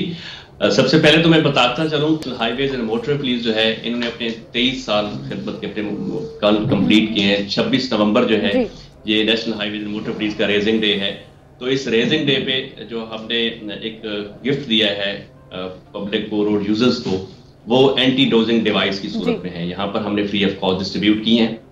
तो उसका थोड़ा सा मैं बैकग्राउंड बताता चलूं, जैसे कि आपने मेंशन किए हैं कि रोड पे जब एक्सीडेंट्स होते हैं, वो आपको पता है डेथ एंड डिसेबिलिटीज जो हैं वो उसमें उसका रिजल्ट निकलता है। तो अनफॉर्चुनेटली ये रोड्स के ऊपर हमारी चूंकि ट्रैफिक वॉल्यूम बढ़ रहा है और जो रोड यूजर्स हैं उनमें इतनी अवेयरनेस नहीं है, तो उससे हादसे होते हैं। तो उन हादसों का जब हम एनालिसिस करते हैं, जब हम उनका आफ्टर थॉट करते हैं, तो उस पर ये बड़ी रीज़न जो हमारे सामने आई है वो ये है कि ये जो लॉन्ग ट्रिप्स पे ड्राइवर्स होते हैं, स्पेशली एचटीवीज के, ऑयल टैंकर्स के, बसेस के, तो जब ये बड़े लंबे जर्नीज के बाद रेस्ट नहीं करते तो रात को जब पीक आवर्स होते हैं तो वो सो जाते हैं। इसको डोजिंग एट व्हील कहते हैं, सड़क के दौरान ड्राइविंग सो जाना। तो इस पे एनालिसिस पे के बाद हम जो ट्रेडिशनल मेथड्स होते हैं, कन्वेंशनल्स, वो हमने किए रखे हैं इन द पास्ट, कि उनको वेकअप एक्टिविटीज करना, उनका मुंह धुलाना, उनको च्युइंगम देना, चाय वगैरह का ऑफर करना, उनको स्टॉपर के लिए रोकना, दो ड्राइवर्स का कहना। तो ये सारे मेथड्स जो हम टेक्निक्स यूज कर रहे थे, लेकिन आपको पता है कि technology has defeated the humanity. तो टेक्नोलॉजी जो है उस पे हम भी साथ साथ एक्सप्लोर कर रहे थे। तो वी आर लकी कि फर्स्ट टाइम इन पाकिस्तान जो है हम उस एंटी डोजिंग डिवाइस जो है उसको हम आउटसोर्स करने में कामयाब हुए हैं, जिसको हम ये जो हियरिंग एड होती है उसके तरह ये एक डिवाइस है। तो इसको जब हम ड्राइवर के कान में लगाते हैं, तो जब ड्राइवर जा रहा होता है तो जो ही वो नॉड करते हैं, आपको पता है कि जब नींद आना पहला झटका लगता है, सॉरी जी, जब ड्राइविंग जब आप सोने लगते हैं तो आपका जो हेड है वो नीचे नॉड होता है। तो जो ही ये नॉड होता है तो इसमें एक बीप और अलार्म बजता है, जिससे वो ड्राइवर अलर्ट हो जाता है। ठीक है, फिर जो ही तो भट्टी साहब बड़ी जबरदस्त चीज़ है, ये तो बना दी है डिवाइस। अब आप आउटसोर्स कर रहे हैं जिस भी कंपनी से ली होगी, तो फिर आप क्या इसको फ्री ऑफ कॉस्ट देंगे, ड्राइवर्स में डिस्ट्रीब्यूट होगी ये गवर्नमेंट की तरफ से, या फिर उस ट्रांसपोर्टर को ये खरीदनी पड़ेगी अपने ड्राइवर्स के लिए? कैसे इसको इंश्योर किया जाएगा कि ये ड्राइवर यूज़ कर रहे हैं?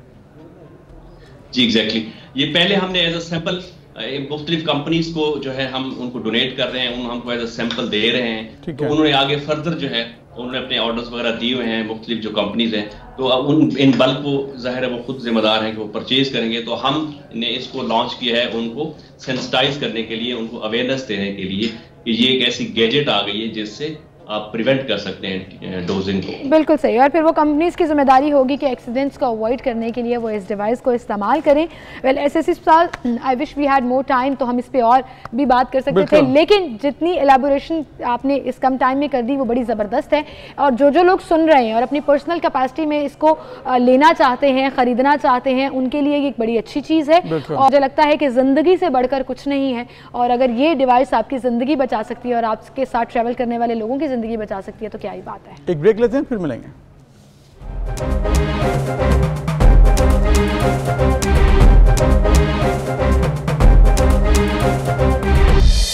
वेलकम बैक नाज़रीन। पाकिस्तान की गवर्नमेंट ने एक अनाउंसमेंट की चंद साल पहले, लेकिन उस पर अभी तक इम्प्लीमेंटेशन नहीं हुई। वो अनाउंसमेंट ये थी कि 2 साल डिग्री जो बीए की होती है, बैचलर्स की डिग्री है, उसको बंद कर दिया जाए, और आइंदा से अगर कोई ऐसी कॉलेज यूनिवर्सिटी हो वो इस तरह की डिग्री नहीं करवा सकती। जो बच्चे उसमें डिग्री लेंगे वो भी वो वैलिडेट नहीं होगी। लेकिन हुआ ये कि अभी तक 3-4 साल गुजर चुके हैं, अब तक ये मामला चलता आ रहा है, डिग्रियाँ भी मिल रही हैं, बच्चे इनरोल भी हो रहे हैं, इंस्टीट्यूट्स भी वहाँ पर काम कर रहे हैं। लेकिन फिर से एक और ऐलान आ गया कि 2018 के बाद जिन्होंने ये डिग्रियाँ ली हैं वो डिग्रियाँ अब एक्सेप्टेबल नहीं होंगी। बिल्कुल, अब प्राइवेट 2 साल बीए बीकॉम जारी रहेगा या नहीं, और जिन तालिब इल्मों ने 2018 31 दिसंबर के बाद प्राइवेट इम्तिहान दिया उनका मुस्तकबिल क्या होगा। नोटिफिकेशन पहले भी जारी किया गया लेकिन अमल दरामद नहीं हुआ। तो मैं ये समझती हूँ कि असल कसूरवार तो एजुकेशनल इंस्टीट्यूट, वो चाहे कॉलेजेस हैं या यूनिवर्सिटीज़ हैं, वो ठहराए जाते हैं कि क्यों एचईसी के इस डिसीजन के ऊपर अमल दरामद नहीं हुआ, और अब नए एडमिशन्स भी किए जा रहे हैं या लिए जा रहे हैं, तो वो क्यों लिए जा रहे हैं, इस पर हम बात करेंगे। DG media human resource development HEC doctor Ayesha इकराम हमारे साथ मौजूद होंगे। उनसे हम जानेंगे कि असल वजह हुई क्या, नोटिफिकेशन मौजूद होने के बावजूद क्यों इस पर अमल दरामद नहीं हुआ, ये 2 साल प्रोग्राम है या नहीं है, वाई इट्स अ कंफ्यूजन। और अभी भी लोगों को रोल नंबर स्लिप्स जारी हुई हैं जिसके तहत उन्होंने एग्जाम्स देना है 3rd ईयर या 4th ईयर का। तो प्रॉब्लम कहाँ आ रही है, क्यों बच्चों को कंफ्यूज किया जा रहा है, उनकी एजुकेशन जो है वो डेफिनेटली उससे मुतासिर। और इसके साथ साथ गवर्नमेंट ने ये भी अनाउंस किया था कि अगर कोई बैचलर्स की डिग्री करवाते हैं तो वो बैचलर्स इन आर्ट्स नहीं होगा, वो होगा एसोसिएट प्रोग्राम, मतलब बीए एसोसिएट प्रोग्राम होगा, वो 2 साल का प्रोग्राम हो सकता है। मतलब ये तमाम जो कन्फ्यूजन थी आखिर क्यों है, आपकी एचईसी भी क्लियर है, इंस्टीट्यूट्स को अगर ये डायरेक्शन दे दी गई तो क्लियर है, बच्चों को क्यों नहीं बताया जाता, फिर इनरोल क्यों किया जाता है, ये तमाम जो क्लैरिटी नहीं है जिसमें और कन्फ्यूजन है, इस पर हम डॉक्टर आयशा हमारे साथ मौजूद हैं, उनसे हम बात करते हैं। अस्सलाम वालेकुम डॉक्टर आयशा। अस्सलाम वालेकुम जी। थैंक यू जी आपका वक्त देने का। ये बताइएगा कि HEC ने जो 2 साल डिग्री प्रोग्राम ख़त्म किया था 2018 में, लेकिन अभी हम देख रहे हैं 2020 है, फिर से एक नोटिफिकेशन आया कि जिन्होंने 2018 की डिग्रियां ली थी वो अभी वो उनकी वैलिडेशन ख़त्म हो चुकी है, वो नहीं एक्सेप्टेबल होंगी। ये मामला है क्या, ज़रा क्लैरिटी दीजिएगा इसमें। जी बिल्कुल, इसमें ऐसे है कि थोड़ा सा हमें पीछे जाना पड़ेगा। ये कोई तकरीबन 10 साल से अगर आपने देखा हो, इसको हम BA BSc MA MSc का फेज आउट कह रहे हैं, phasing out of these 2 year degree, right. इसको हम तकरीबन 10 साल से इस पे काम हो रहा है और ये हमने कोई स्नैप डिसीजन नहीं है, फौरी तौर पे नहीं किया गया। ये एक रियलाइजेशन है कि हमारी जो 2 साल डिग्री है ये एक इंटरनेशनल स्टैंडर्ड्स पे नहीं आती। आप जब 2 साल की BA करके अगर आप बाहर अपनी एजुकेशन कंटिन्यू करना चाहें तो ये पॉसिबल नहीं होता, वो रिकग्नाइज नहीं करते। तो हमने उसको बेहतर करने की कोशिश की। तो उसके साथ ही BS प्रोग्राम्स जो थे, जब HEC वजूद में आया 2002 में, तो कुछ अरसे के बाद BS 4 ईयर प्रोग्राम्स शुरू कर दिए गए और वो भी उनको आहिस्ता आहिस्ता यूनिवर्सिटीज़ ने अडॉप्ट किया और उसमें अपनी जो भी स्ट्रेंथ उनको चाहिए थी वो उन्होंने डेवलप की। और आहिस्ता आहिस्ता अब इस वक्त सब यूनिवर्सिटीज़ जो हैं BS 4 ईयर ऑफ़र कर रही हैं और कुछ जो हैं वो ये साथ 2 साल का भी ऑफ़र कर रही थी। तो ये इन अ मैटर ऑफ तकरीबन 10 साल हमने इस पे उनके साथ बैठ के मशावरत की। इसमें एजुकेशनिस्ट, वाइस चांसलर्स, एक्सपर्ट्स सब इसमें शामिल थे और आहिस्ता आहिस्ता इसको बताया गया कि आप इसकी तरफ आ जाएं। और उसके साथ 2011 में जो एसोसिएट डिग्री है 2 साल की, वो भी एक लिमिटेड स्केल पे शुरू हो गई, वो भी इंट्रोड्यूस हो गई। जो 2 लोग 2 साल का करना चाह रहे हैं और 4 साल की स्टडीज नहीं करना चाह रहे और अपनी एक स्किल बेस बढ़ाना चाहते हैं, उसके लिए एसोसिएट डिग्री शुरू हो गई। अच्छा, अब आपने ये देखा होगा जो हमारा लेटेस्ट लेटर है जो नवंबर 17 को इशू हुआ है, इसमें फिर से रिमाइंड कराया गया है कि आपको 2017 में हमने याद कराया, मुतनब्बे किया और फिर उसके बाद 2019 में दोबारा किया कि ये प्रोग्राम्स अब आप मत ऑफर करें। मतलब BA BSc जो है 2018 में ख़त्म हो गया है और MA MSc जो है वो अब 31 दिसंबर के बाद 2020 के बाद नहीं ऑफर हो सकता। अब ये जो लेटर आया है उसकी वजह क्या है? उसकी वजह ये है कि हमें शिकायत मौसूल हुई है कि यूनिवर्सिटीज और कुछ कॉलेज अभी भी ये ऑफर कर रहे हैं। अब ये बच्चों के साथ ज्यादती है। बिल्कुल ठीक है, बिल्कुल ठीक है डॉक्टर साहिबा, ये बच्चों के साथ ज्यादती है। I am glad you realise it. लेकिन 2018 के बाद अब बच्चों की डिग्री कैंसिल कर दी जाएगी। असल कसूरवार तो यूनिवर्सिटीज और कॉलेजेस हैं जो HEC के पैनल पर हैं, वो चाहे सरकारी हैं या प्राइवेट हैं। क्योंकि सरकारी तौर पर भी अगर आप प्राइवेटली BA के एग्जाम्स दे रहे हैं फॉर ग्रेजुएशन तो डिग्री तो आपको यूनिवर्सिटीज जारी करती हैं ना, जो भी कंसर्न उस एरिया की यूनिवर्सिटी होती है। तो असल एक्शन तो यूनिवर्सिटीज और कॉलेजेस के खिलाफ लिया जाना चाहिए। बच्चों की डिग्री का क्या कसूर? जी मैं आपको उसका बताती हूँ। देखें, उसमें हम ये जिस लेटर का मैंने आपको अभी रेफरेंस दिया है नवंबर वाला, उसमें ये भी लिखा हुआ है कि ये डिग्रीज नहीं अटेस्ट होंगी। देखें, ये जो डिसीजन है ये हमारी जो कमीशन, जो हमारी गवर्निंग बॉडी होती है HEC की, ये उसमें ये फाइनल हुआ है, ये अप्रूव हुआ है, ठीक है। ये हम चेंज नहीं कर सकते, it's like the law, we can't change it. तो इसलिए याद कराया गया है कि ये नहीं होंगे। बट जो अगेंस्ट लॉ जा रहा है उसके खिलाफ कार्रवाई होनी चाहिए। ये ज्यादती है। अब एक तो ये कि रिस्पॉन्सिबिलिटी कलेक्टिव होनी चाहिए। यूनिवर्सिटीज ने तो जो भी किया आजकल हर किस्म की information it's a click of a button away. Students को भी चाहिए कि वो एक, लेकिन मैडम सॉरी, यूनिवर्सिटीज ने जो किया तो किया से क्या मुराद है डॉक्टर साहिबा? आप देखें, यूनिवर्सिटीज ने दाखिला फीस भी ली, यूनिवर्सिटी ने फॉर्म फीस भी ली, एग्जामिनेशन फीस भी लिए, 2 साल बच्चों के लगे भी। बच्चों के पास अगर इंफॉर्मेशन नहीं है तो यूनिवर्सिटीज शुड बी बाउंड। हमने यूनिवर्सिटीज को क्या कहा था कि आप ये जो ट्रांजिशनरी स्टेज होगी, क्योंकि देखिए ऑन ऑफ नहीं होता, आज आपने ये खत्म किया, कल वो परफेक्ट वो काम चाहिए, तो हमने उनको ट्रांजिशनरी स्टेज का ये उनको बताया हुआ है कि वो उसमें एसोसिएट डिग्री दे सकते हैं। ठीक, नंबर 1 स्टूडेंट्स के साथ, लेकिन डिग्री जब हमारी पहली प्रायोरिटी है जी। स्टूडेंट हमारी पहली प्रायोरिटी है, उसके साथ ज्यादती नहीं होगी।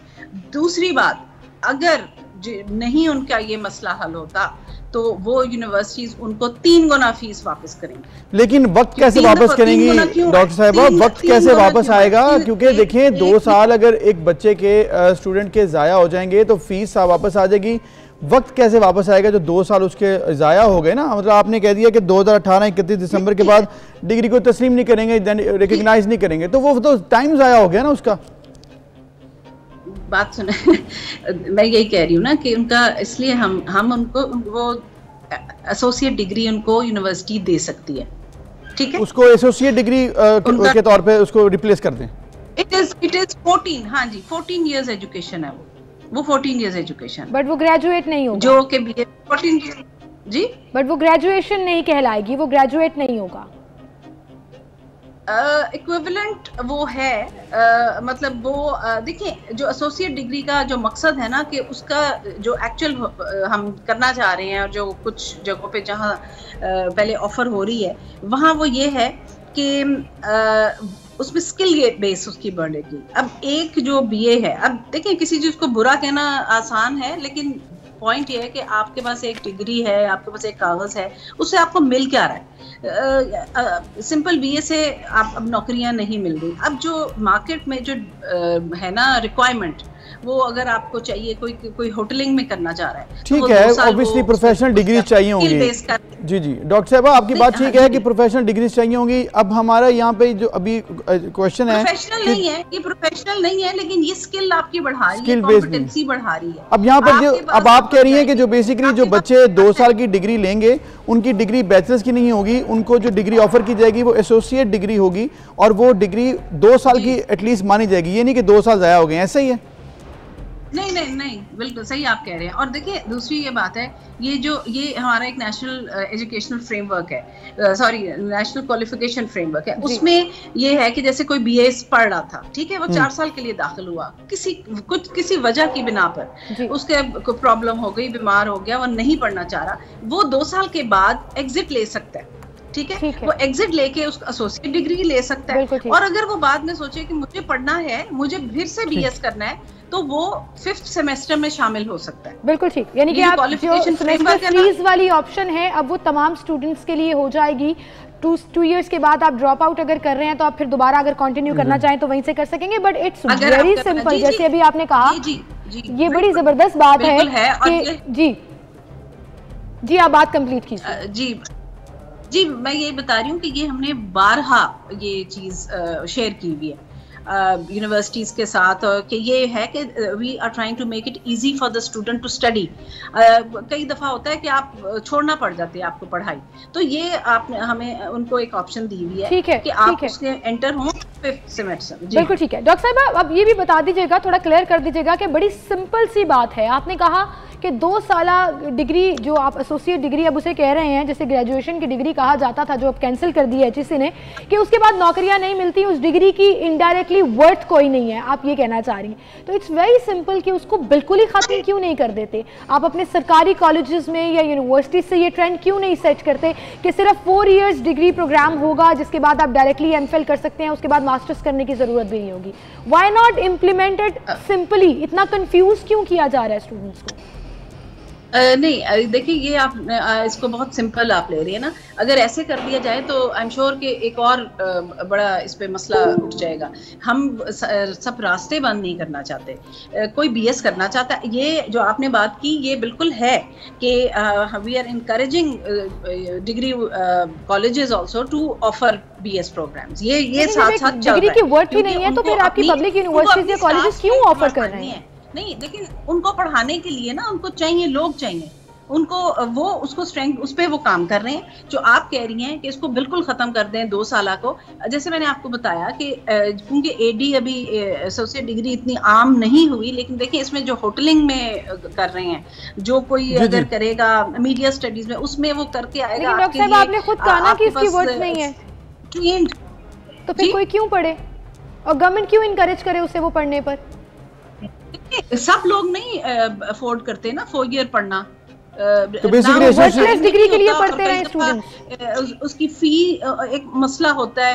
फिर जो आपको हम जो एसोसिएट डिग्री ऑफर कर रहे हैं दैट इज गोइंग टू, वो उसकी आपकी होराइजंस को, आपके जो कॉम्पिटेंसी है ना कि काम करने की, वो आप स्किल। डॉक्टर साहबा एसोसिएट डिग्री तो चलें ऑफर हो रही है, उसके जो भी हर एक की चॉइस होगी अगर किसी ने करनी है या नहीं करनी है। एक और मामला है जो कि आपको भी मालूम होगा कि आपने कहा कि इंस्टीट्यूट्स ने जिन्होंने किया उन्होंने गलत किया रजिस्टर करके और बीए की डिग्री कहकर। अब अभी भी ये रिपोर्ट्स आ रही हैं कि बहुत से इंस्टीट्यूट्स अभी भी रजिस्टर करवा रहे हैं, बच्चों को इनरोल कर रहे हैं।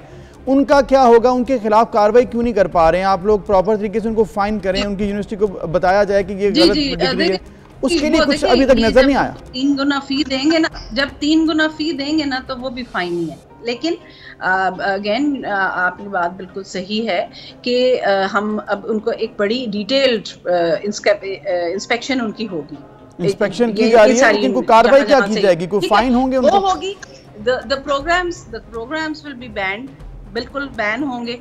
और जैसे पहले भी हमने बहुत इसको एक अवेयरनेस दिलाई थी, तो अब हम दोबारा इसको करेंगे। और स्टूडेंट्स असल में देखें, जो कोई शॉर्टकट होता है ना कि ये वाला कर लें, ये जल्दी हो जाता है। अब आपने वो पास कर लिया और आपने वो जल्दी में, अगर कुछ लोग कहते हैं कि ये वाला सब्जेक्ट हम ऐसे ही पढ़ लेंगे, क्लास में जाने की जरूरत नहीं है, तो थोड़ा सा ब्लेम थोड़ा हर जगह थोड़ा फैलाएं ना, डिवाइड करें। डॉक्टर साहब आई थिंक यूनिवर्सिटीज को अपना बड़ा की रोल प्ले करना चाहिए। एक चीज समझ लें कि जब बेहतरी की तरफ जाने की कोशिश करते हैं ना तो रेजिस्टेंस मिलती है। हम क्या कर रहे हैं, इट इज नॉट जस्ट हम अपनी खुशी के लिए कि अब जस्ट चलो जी ये चेंज कर लेते हैं। लेकिन डॉक्टर साहब देखें, गवर्नमेंट ने एक चीज और है यहाँ पर, बड़ी इंपॉर्टेंट चीज है कि आप एक चीज को डिस्करेज भी कर रहे हैं, साथ में FPSC PCS सिंध के सर्विस पब्लिक सर्विस में जितने भी सरकारी इम्तिहानात होते हैं उनकी रिक्वायरमेंट सिंपल BA है, उसको भी तो चेंज करें ना, ताकि लोग फिर ना करें। लोग कहते हैं BA करो तो फिर एग्जाम दे दो सरकारी, वो अभी तक उसी तरह इंटैक्ट है। जिसने सही करके पढ़ा हुआ है तो वो तो पास भी कर जाएगा ना। सारी एक we can't paint everything with a single brush. वो BA करके अगर कोई CSS पास करता है तो ये उसका कमाल है, इसका मतलब है वो मेहनती है। बैचलर तो वो नहीं है ना, बैचलर लेकिन ग्रेजुएट वो नहीं हुआ। लेकिन डॉक्टर साहिबा वेल आई रियली होप कि गवर्नमेंट खत्म ही कर दे, खत्म कर दिया तो फिर आपको लंबा, आई थिंक उसका सोच के देखिएगा शायद ज्यादा फायदा हो जाए, क्योंकि जब यूनिवर्सिटीज ऑफर ही नहीं करेंगी, बच्चों के पास ऑप्शन ही नहीं होगा, तो बच्चे स्किल्ड बेस्ड एजुकेशन की तरफ चले जाएंगे। अगर वो 4 ईयर नहीं भी करना चाहेंगे तो वो 2 ईयर कोई स्किल्स के ऊपर फोकस करके कर लेंगे। Well thank you so much doctor साहिबा। लेकिन यूनिवर्सिटीज का जितना इंपॉर्टेंट रोल है, मुझे लगता है उनको इस चीज में बड़ा बाउंड करना चाहिए। वो चाहे आप एक्शन के साथ करें, चाहे लॉ के अगेंस्ट जाने पर सजा देने या कुछ भी जो भी आपके रूल्स में है उसको फॉलो करते हुए करें, क्योंकि अगर यूनिवर्सिटीज मिसगाइड कर रही हैं तो बच्चों को जो 2 साल जाया हो रहे हैं उसकी जिम्मेदार डायरेक्टली और अभी भी कर रही हैं। अभी भी खबरें आ रही हैं सिमल के, अभी भी बहुत सी यूनिवर्सिटीज, कॉलेजेस, इंस्टीट्यूट जो प्राइवेट गलियों में खुले होते हैं वो भी इनरोल कर रहे हैं बच्चों को। लोगों को नहीं मालूम होता, बड़ी आम पब्लिक होती है, उन्हें नहीं पता होता, वो BA में दाखिला लेते हैं। होगा क्या स्टूडेंट्स के लिए एक छोटा सा मैसेज मैं सिर्फ ये दे दूं कि आप इन यूनिवर्सिटीज कॉलेजेस के तहत अपने तरफ से ग्रेजुएशन कर रहे होंगे, 2 साल का डिग्री आपको वो देंगे एसोसिएशन की, और फिर जब आपने एसोसिएट की और फिर जब आपने कहीं जॉब अप्लाई करनी होगी और वहां मिनिमम एजुकेशन जब ग्रेजुएशन आपसे मांगेंगे तो आपकी वो डिग्री फिर जब आप वापस आएंगे फिर वो कहेंगे हमने तो आपको एसोसिएट की दी थी, आपको बैचलर्स की डिग्री किसने दी? ये मिस गाइडेंस जो है इसमें गवर्नमेंट को अपना रोल प्ले करना पड़ेगा अवेयरनेस फैलाने के लिए, और स्टूडेंट्स को थोड़ा और विजिलेंट होना पड़ेगा। Please don't rely on institutes, आप खुद इंफॉर्मेशन इकट्ठी करें और अपनी जिम्मेदारी खुद लें। इसी के साथ एक और चीज की जिम्मेदारी आपने खुद लेनी है। आज है जी ब्लेस्ड फ्राइडे जी, और ब्लेस्ड फ्राइडे मैं इसे कह रही हूँ कि दुनिया भर में आज फ्राइडे के हवाले से सेल्स लगती हैं। नवंबर का लास्ट फ्राइडे है आज। जी जी। पाकिस्तान में इसे ब्लेस्ड फ्राइडे के नाम से सेलिब्रेट किया जाता है, तो सेल सेल सेल लगने वाली है। मतलब जरूर जाएं और दिल खोल कर शॉपिंग करें। मतलब हर जगह पर आज भी उसी तरह रश होगा, लोग जो है कि वो लाइनें लगाएंगे, और जब जैसी वो चीज़ मिलेगी तो 8 से 10 से बल्कि 50 खवातीन उस एक जो सूट है या कोई भी चीज़ है उसके ऊपर रश डालेंगे। आप क्यों इतना परेशान हो रहे हैं? मुझे लग रहा है आपकी जेब हल्की होने वाली है। मुझे लग रहा है कि फिर से आज वीडियोस आनी है और मंडे को हम इस पर डिस्कस करेंगे कि ब्रेस्ट फ्राइडे वाले दिन लोगों ने क्या किया, SOPs की धज्जियां उड़ाई। तो आप प्लीज़ आज का वक्त है आपके पास कि अगर जाना है शॉपिंग करनी है, जान से ज़्यादा इंपॉर्टेंट नहीं है, तरीके से जाना चाहिए। अच्छा, तरीकेकार ये है जी कि आप ऑनलाइन शॉपिंग करें, आप इस झंझट में पड़े ही ना कि जहाँ पे आपको कोविड-19 को फॉलो करना है, आप ऑनलाइन शॉपिंग करें, खुद ही बिल आएगा तो इन जैसे हस्बैंड्स की जेब हल्की हो रही होगी और खवातीन जेब हल्की हो जाए, लेकिन बात ये मास्क पहने ना, सेहत में ना मसला हो। मुझे इस तरह की सेल्स पे ना बड़ा एक तरह से दुख भी होता है, और दुख मुझे इसलिए होता है कि 27 तारीख को ये सेल लगी है, मतलब लास्ट फ्राइडे होता है, और सैलरी आपकी आनी होती है अराउंड 1st, तो अक्सर लोग बेचारे जो है ना वो मिस हो जाते हैं इन सेल्स में, फायदा नहीं उठा पाते। बहुत से लोगों के पास शायद उन्होंने इस दिन के लिए पैसे बचा के रखे होते हैं, वो शॉपिंग कर लेंगे। और बहुत कारोबारी हज़रात भी पाकिस्तान में बहुत ज़्यादा हैं, उनकी भी बेगमात आज खूब शॉपिंग करें, कोई शक नहीं है, लेकिन एहतियात से, एहतियात के साथ। बिल्कुल, एक ब्रेक की तरफ चलते हैं, फिर हाजिर होंगे।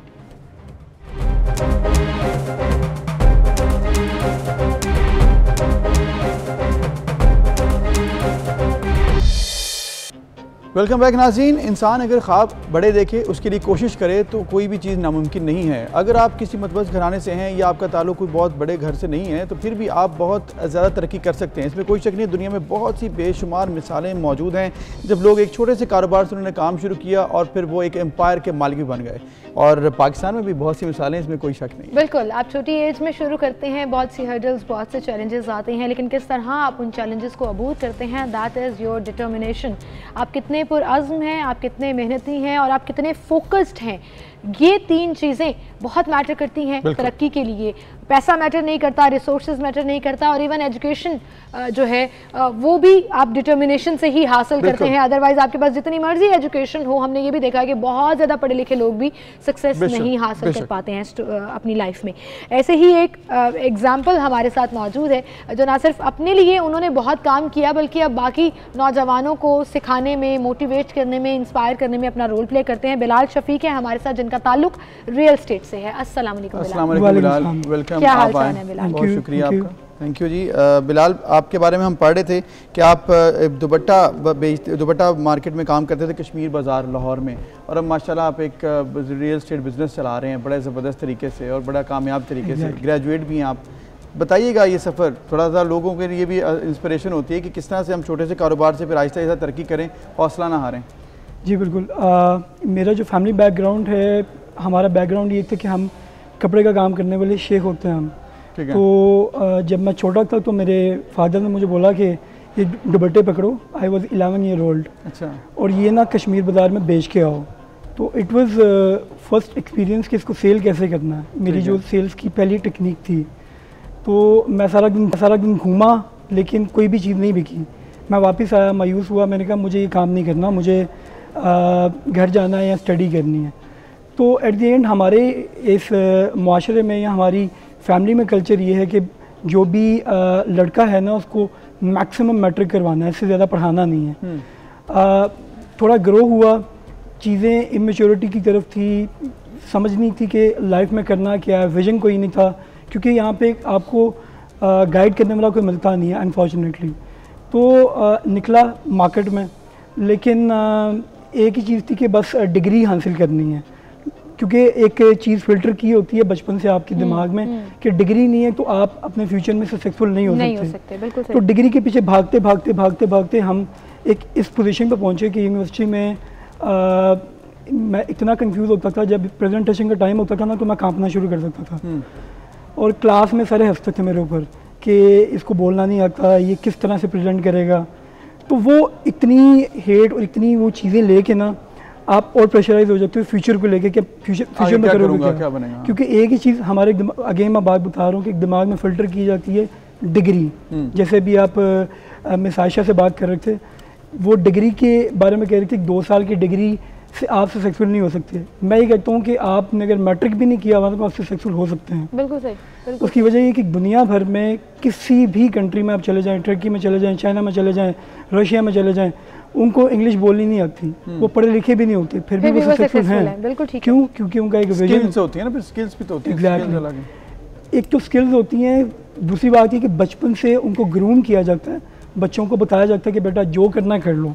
यहाँ पे हमें हर चीज़ से रोका जाता है, बेटा बाइक नहीं चलानी, बेटा अकेले बाहर नहीं जाना, बेटा दुपट्टा लो, बेटा ये ना करो। फॉरबिडन चीज़ें बहुत हैं हमारे यहाँ पे। एग्जैक्टली। उस वजह से हमारी जो ग्रोथ है वो बड़ी स्लो होती है, नंबर 1। नंबर 2, अगर तो हमें कहीं किसी चीज़ में चांस मिल भी जाता है ना, तो हमें यकीन नहीं आ रहा होता कि ये वाकई में कोई अपॉर्चुनिटी है कि नहीं। अच्छा, ये तो सारी आपकी ऑब्जर्वेशंस हैं जो एग्जिस्ट करती हैं और साइकोलॉजिकली भी हम इस पर बात करते रहते हैं। We want to know Bilal की सक्सेस स्टोरी क्या है। एक दुपट्टे बेचने के एक्सपीरियंस से लेकर विदाउट कैपिटल आप अब रियल स्टेट अपना बिजनेस सेटअप किया आपने, ये पूरी सक्सेस स्टोरी बिलाल की है क्या? कैसे कैसे क्या क्या कुछ टेक्निक्स, कुछ लोगों को इंस्पायर कीजिए अपनी स्टोरी से। दुपट्टे से आता है, वो मुझे समझ नहीं आया तो मैंने अपने फादर को कहा कि नहीं, मुझे ये काम नहीं करना। तो अगेन मैंने स्टडी शुरू की गवर्नमेंट स्कूल में। वहाँ का इन्वायरमेंट भी मुझे ना कोई अच्छा नहीं लगता था, लाइक बस पढ़ना है। शाम को घर वापस आता था, गेम्स खेली और टाइम स्पेंड कर दिया। जब थोड़ा ग्रो हुआ तो घर वालों ने ज़बरदस्ती कहा मैट्रिक करना है तुमने। मेरा दिल नहीं था पढ़ने का, लेकिन मैट्रिक किया, साइंस में मैट्रिक किया और 1-2 अटैम्प्ट भी है, फिर भी मैट्रिक कर लिया साइंस में, क्योंकि उनका विजन ये था कि मैं डॉक्टर बनूंगा। जी जी। क्योंकि वो चाह रहे थे मैं डॉक्टर बनूं, मेरा नहीं, ये नहीं था। उसके बाद मैट्रिक में मर के नंबर लेने के बाद आईकॉम में गया मैं, पंजाब कॉलेज में मैंने आईकॉम। तो आपकी डिग्री की तो हमारे पास आ गई कि आपने बीकॉम तक भी माशाल्लाह कर लिया था। बिजनेस की बात आप असल टेक्निक पे आ नहीं रहे। उसी चीज़ पे आ रहा हूँ मैं। उस टाइम पे मेरे पास ये था कि घर वाले कह रहे थे कि तुम खोटा सिक्का हो, as per my father statement, तुम खोटा सिक्का हो, तुम कुछ नहीं कर सकते लाइफ में। क्योंकि मैं थोड़ा ग्रो कर रहा था, बना हमारी कंफ्यूजन दूर नहीं हो रही। मैं थोड़ा ग्रो कर रहा था और उनका ये कहना था कि मैं कुछ नहीं कर सकता। एट दी एंड मुझे भी ये था कि मैं वाकई में कुछ नहीं कर सकता। तो आहिस्ता आहिस्ता मुझे ये फील हुआ कि मैं कुछ जॉब करनी शुरू करूँ। मैंने होम ट्यूशन पढ़ाना शुरू किया घर में, थोड़ी सी इनकम जनरेट करनी शुरू की। उसके बाद मुझे थोड़ी एक दो जॉब मिली, वो मैंने की, लेकिन वहाँ पे भी मुझे मज़ा नहीं आ रहा था, किक नहीं मिल रही थी। फिर मेरे फादर आज से 5 साल पहले फौत हुए। तब मैं उनकी केयर करता था, तो उन्होंने मुझे कहा कि बेटा मुझे ये पता है कि तुम ज़िंदगी में कुछ नहीं कर सकते, लेकिन मेरी दुआ है कि तुम ज़िंदगी में कहीं कामयाब हो जाओगे। माशाल्लाह उनकी दुआ लग गई। जैसे ही वो एक्सपायर हुए हैं उसके बाद मुझे पता चला कि दुनिया क्या है, दुनिया आपको देखती किस नज़र से है। उसके बाद मैंने अपनी फैमिली बिजनेस को ज्वाइन किया दोबारा आजम क्लॉक मार्केट में। उस बिज़नेस में भी मुझे एक सुकून नहीं था, एक चैन नहीं था। और वीकेंड में मैं क्या करता था, मैं अपने दोस्तों से मिलता था, पूछता था। मेरा ज़्यादा इंटरेस्ट था आईटी में, मुझे लगता था मैं आईटी के लिए बना हूँ।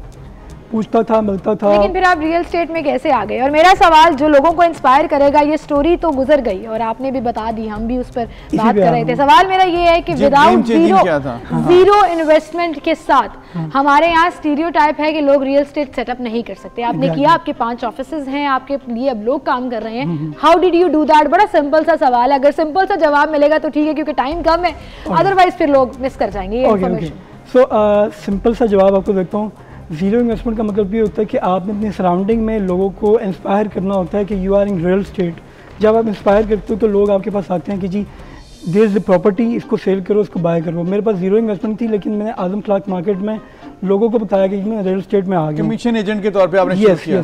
मिडल मैन के तौर पे कमीशन एजेंट के तौर पे आपने शुरू किया। उसके बाद हम इन्वेस्टमेंट करते रहे और फिर जिस तरह प्रॉपर्टी के बिजनेस में अगर आप अच्छी जगह इन्वेस्ट कर लो फिर बहुत पैसे आते हैं। बहुत एग्जांपल आपकी भी उसी तरह हो गई। एक क्लाइंट आप चुके भी हैं, तो आपने अपना आईटी और यूट्यूब चैनल के सिलसिले में लोगों को बड़ा इस हवाले से गाइड किया, उस हवाले से भी थोड़ा सा। हाँ, यूट्यूब चैनल पे ये कि अगर आप एक कमरे में बैठ के कोई इन्फॉर्मेशन दे रहे होते हो ना किसी को, वो सिर्फ एक कमरे की हद तक होती है। यूट्यूब चैनल पे दुनिया देख रही है, ताकि लोगों को पता लगे और वो भी इस चीज़ से सीखें। तो यूट्यूब में भी आप यही बताते हैं, गाइड करते हैं बेसिकली? नहीं, यूट्यूब पे मैं बेसिकली हाउसेस का टूर करवाता हूँ, जो ब्रांड न्यू हाउसेस होते हैं। प्लस मैं मोटिवेशन की एक छोटी सी वीडियो डाल देता हूँ लोगों के लिए। वो लोग जो ये कहते हैं कि मेरा बेटा डॉक्टर बनेगा, इंजीनियर बनेगा, उनको मैं कहता हूँ कि बिल्कुल अपनी लाइफ स्टोरी से आप ना सिर्फ लोगों को इंस्पायर करते हैं, बट कि रियल स्टेट में मार्केटिंग का एक नया टूल आप लेकर आए, जिसमें आपने डिजिटल मीडिया को इस्तेमाल करते हुए रियल स्टेट को आगे लेकर गए। तो ये एक अच्छी स्टोरी है, एक अच्छी इंस्पिरेशन एग्जाम्पल है, जो आई थिंक हमारी यूथ के सीखने के लिए बहुत ज़्यादा ज़रूरी है कि डिग्रीज के पीछे भागने से हो सकता है आप अपनी डिटर्मिनेशन। हम लोग ना बचपन से सुनते थे कि बिल गेट्स की यूनिवर्सिटी ड्रॉप आउट है और देखें दुनिया का अमीर तरीन आदमी बन गया, इस तरह की बड़ी एग्जांपल्स होती हैं। तो अगर आप भी कोई एग्जांपल सेट करना चाहते हैं, इसके लिए यूनिवर्सिटी ड्रॉप आउट होना जरूरी नहीं है, यूनिवर्सिटी की डिग्री भी लें लेकिन मेहनत करते रहें तो अल्लाह ताला जरूर मदद करता है। इसमें कोई शक नहीं है कि अगर आप सिर्फ मेहनत करते रहें तो कभी ना कभी आप मंजिल तक जरूर। बिल्कुल, thank you so much Bilal for coming and good luck for your future. I hope कि आप इसी तरह नौजवानों को, खुद भी आप नौजवान हैं और अपने फेलोज को इंस्पायर करते रहें। और हमें चलना है एक ब्रेक की तरफ, ब्रेक लेते हैं फिर हाजिर होंगे।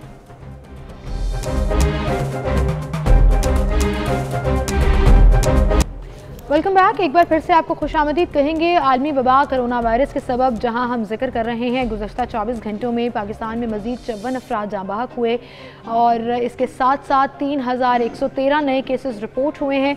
वहीं पर वैक्सीन के हवाले से, जो कोरोना के हवाले से पूरी दुनिया में ट्रायल्स चल रहे हैं, कुछ अप्रूव्ड हैं, पाकिस्तान में भी एक वैक्सीन का ट्रायल चल रहा है जिसको हेड तो UHS कर रहा है, लेकिन उसके असल में उसकी अवेयरनेस के लिए क्या रोल प्ले किया जा रहा है और लोगों का रुझान उस तरफ क्या है, ये बड़ा इंपॉर्टेंट, ये बहुत इंपॉर्टेंट है। और फिर वैक्सीन के हवाले से बहुत से तहफ़्फ़ुज़ात भी लोगों को होते हैं, कुछ स्पेकुलेट भी किया जाता है कि वैक्सीन कब आएगी, पाकिस्तान में कब आएगी, फिर उसकी कॉस्ट कितनी होगी। ये तमाम सिचुएशन है, तमाम बातें हैं, कन्फ्यूजन भी हैं। इस पर बात करेंगे। हमारे साथ vice chancellor UHS doctor Javed Akram साहब मौजूद हैं, उनसे हम बात करते हैं। अस्सलाम वालेकुम डॉक्टर साहब।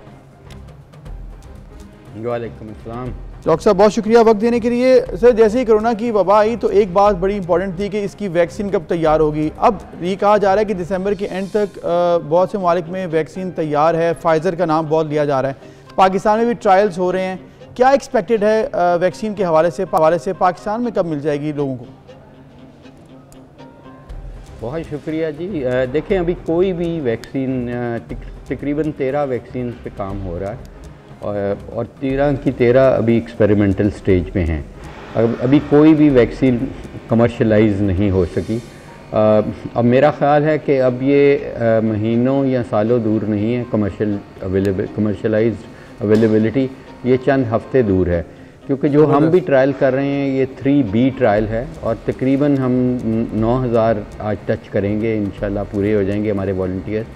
18,000 का हमने सैम्पल साइज़, पहले 10,000 का था, लेकिन क्योंकि काफ़ी इनकरेजिंग रिस्पांस थी तो हमने ये कहा कि इसका सैम्पल साइज़ बढ़ा देते हैं। तो आज इंशाल्लाह ये 18,000 का अब सैम्पल साइज़ हमने कर दिया है और इसमें हम ये समझते हैं कि जितनी जल्दी ट्रायल्स कंप्लीट होंगे, और इसका ज़रूरी होगा कि ट्रायल्स डिफरेंट पॉपुलेशंस में कंप्लीट हों। अगर ये अंग्रेज़ों में हो रहे हैं, वाइट्स में, तो ये वैक्सीन डिफरेंटली बिहेव करेगी। अगर ब्लैक्स में हो रहे हैं, अगर चाइनीज़ में हो रहे हैं, ओरिएंटल्स में या जापानीज़ में, इसलिए इंतहाई ज़रूरी है ये अमल कि ये पाकिस्तानी पॉपुलेशन में इंडिजिनस ट्रायल्स होने चाहिए। बिल्कुल। और ये मैं जो हम ट्रायल कर रहे हैं ये कैनसिनो की है, ये कनाडा और चाइना, यानी कनाडा और सीनो चाइना है, ये कंपनी मिला के बनी हुई है दोनों मुल्कों की। और डॉक्टर साहब फिर तो ये दूसरा कैनसिनो होना चाहिए था अगर कनाडा और चाइना है तो। ये कैनसिनो की हम तो इस वक्त जो ट्रायल करें कैनसिनो का, लेकिन उसके साथ हम एक ऑस्ट्रेलियन वैक्सीन है जो फ्लैंडर्स यूनिवर्सिटी की, एडिलेड की है। फ्लैंडर्स यूनिवर्सिटी और UHS का वैसे ही इश्तराक है PhD प्रोग्राम वगैरह में, तो इसलिए वो इंसेक्ट बेस्ड वैक्सीन है जो हमारी कोशिश ये है कि हम यहाँ पे तैयार करें ट्रांसफ़र ऑफ टेक्नोलॉजी के ज़रिए।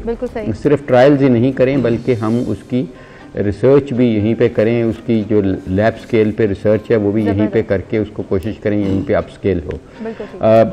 यहाँ पे जो अभी तक हमने किए हैं पेशेंट्स तकरीबन 7,000 से ज़्यादा हो चुके हैं वॉलंटियर्स, और अल्हम्दुलिल्लाह वेरी वेल टॉलरेटेड। 5% को थोड़ा बहुत बुखार पहले दिन लगाने के बाद हुआ, थोड़ा जिस्म में दर्द हुआ, किसी एक पेशेंट को भी हमें दाखिल नहीं करना पड़ा। दूसरी खुशाइन चीज़ है कि जितने भी वॉलंटियर्स हैं उनमें से किसी ने भी अभी तक हमें UHS में रिपोर्ट नहीं किया कि उसको कोविड हुआ हो इनको लगने के बाद। और जो एंटीबॉडीज़ हमने चेक की आफ्टर 28 डेज़, अब तो खैर 2 महीने भी हो गए हैं, तो वो उनकी क्वांटिटी क्वालिटी काफ़ी अच्छी रही। और ये मैं बताता चलूँ, ये वो एंटीबॉडीज़ नहीं हैं जो IgG जो किसी को बीमारी के बाद हो जाती हैं और वो रैपिडली फॉल होती हैं। अच्छा। ये हम इस वैक्सीन के ज़रिए, हाँ, और ये ज़्यादातर वैक्सीन ऐसे ही काम कर रही हैं कि हम पूरी वायरियोम को टारगेट नहीं कर रहे। क्योंकि वायरियोम को अगर टारगेट करेंगे, एंटी वायरस के अगेंस्ट एंटीबॉडीज़ बनाएंगे न्यूट्रलाइजिंग, तो उसका हमें नुकसान ये होगा कि अगर वायरस थोड़ी बहुत म्यूटेट करती है तो वो नकारा हो जाएगी। इसलिए ज़्यादातर वैक्सीन्स इंक्लूडिंग आर वैक्सीन्स हम इसको कर रहे हैं स्पाइक प्रोटीन्स। अगर आप वायरस की शक्ल देखें तो इसके ऊपर स्पाइक्स बनी हुई हैं, कांटे हैं। तो ये कांटे की वजह से ये जाके बॉडी में जब हम सांस के ज़रिए अंदर ले जाते हैं तो ACE2 रिसेप्टर्स को ये अटैच होती है।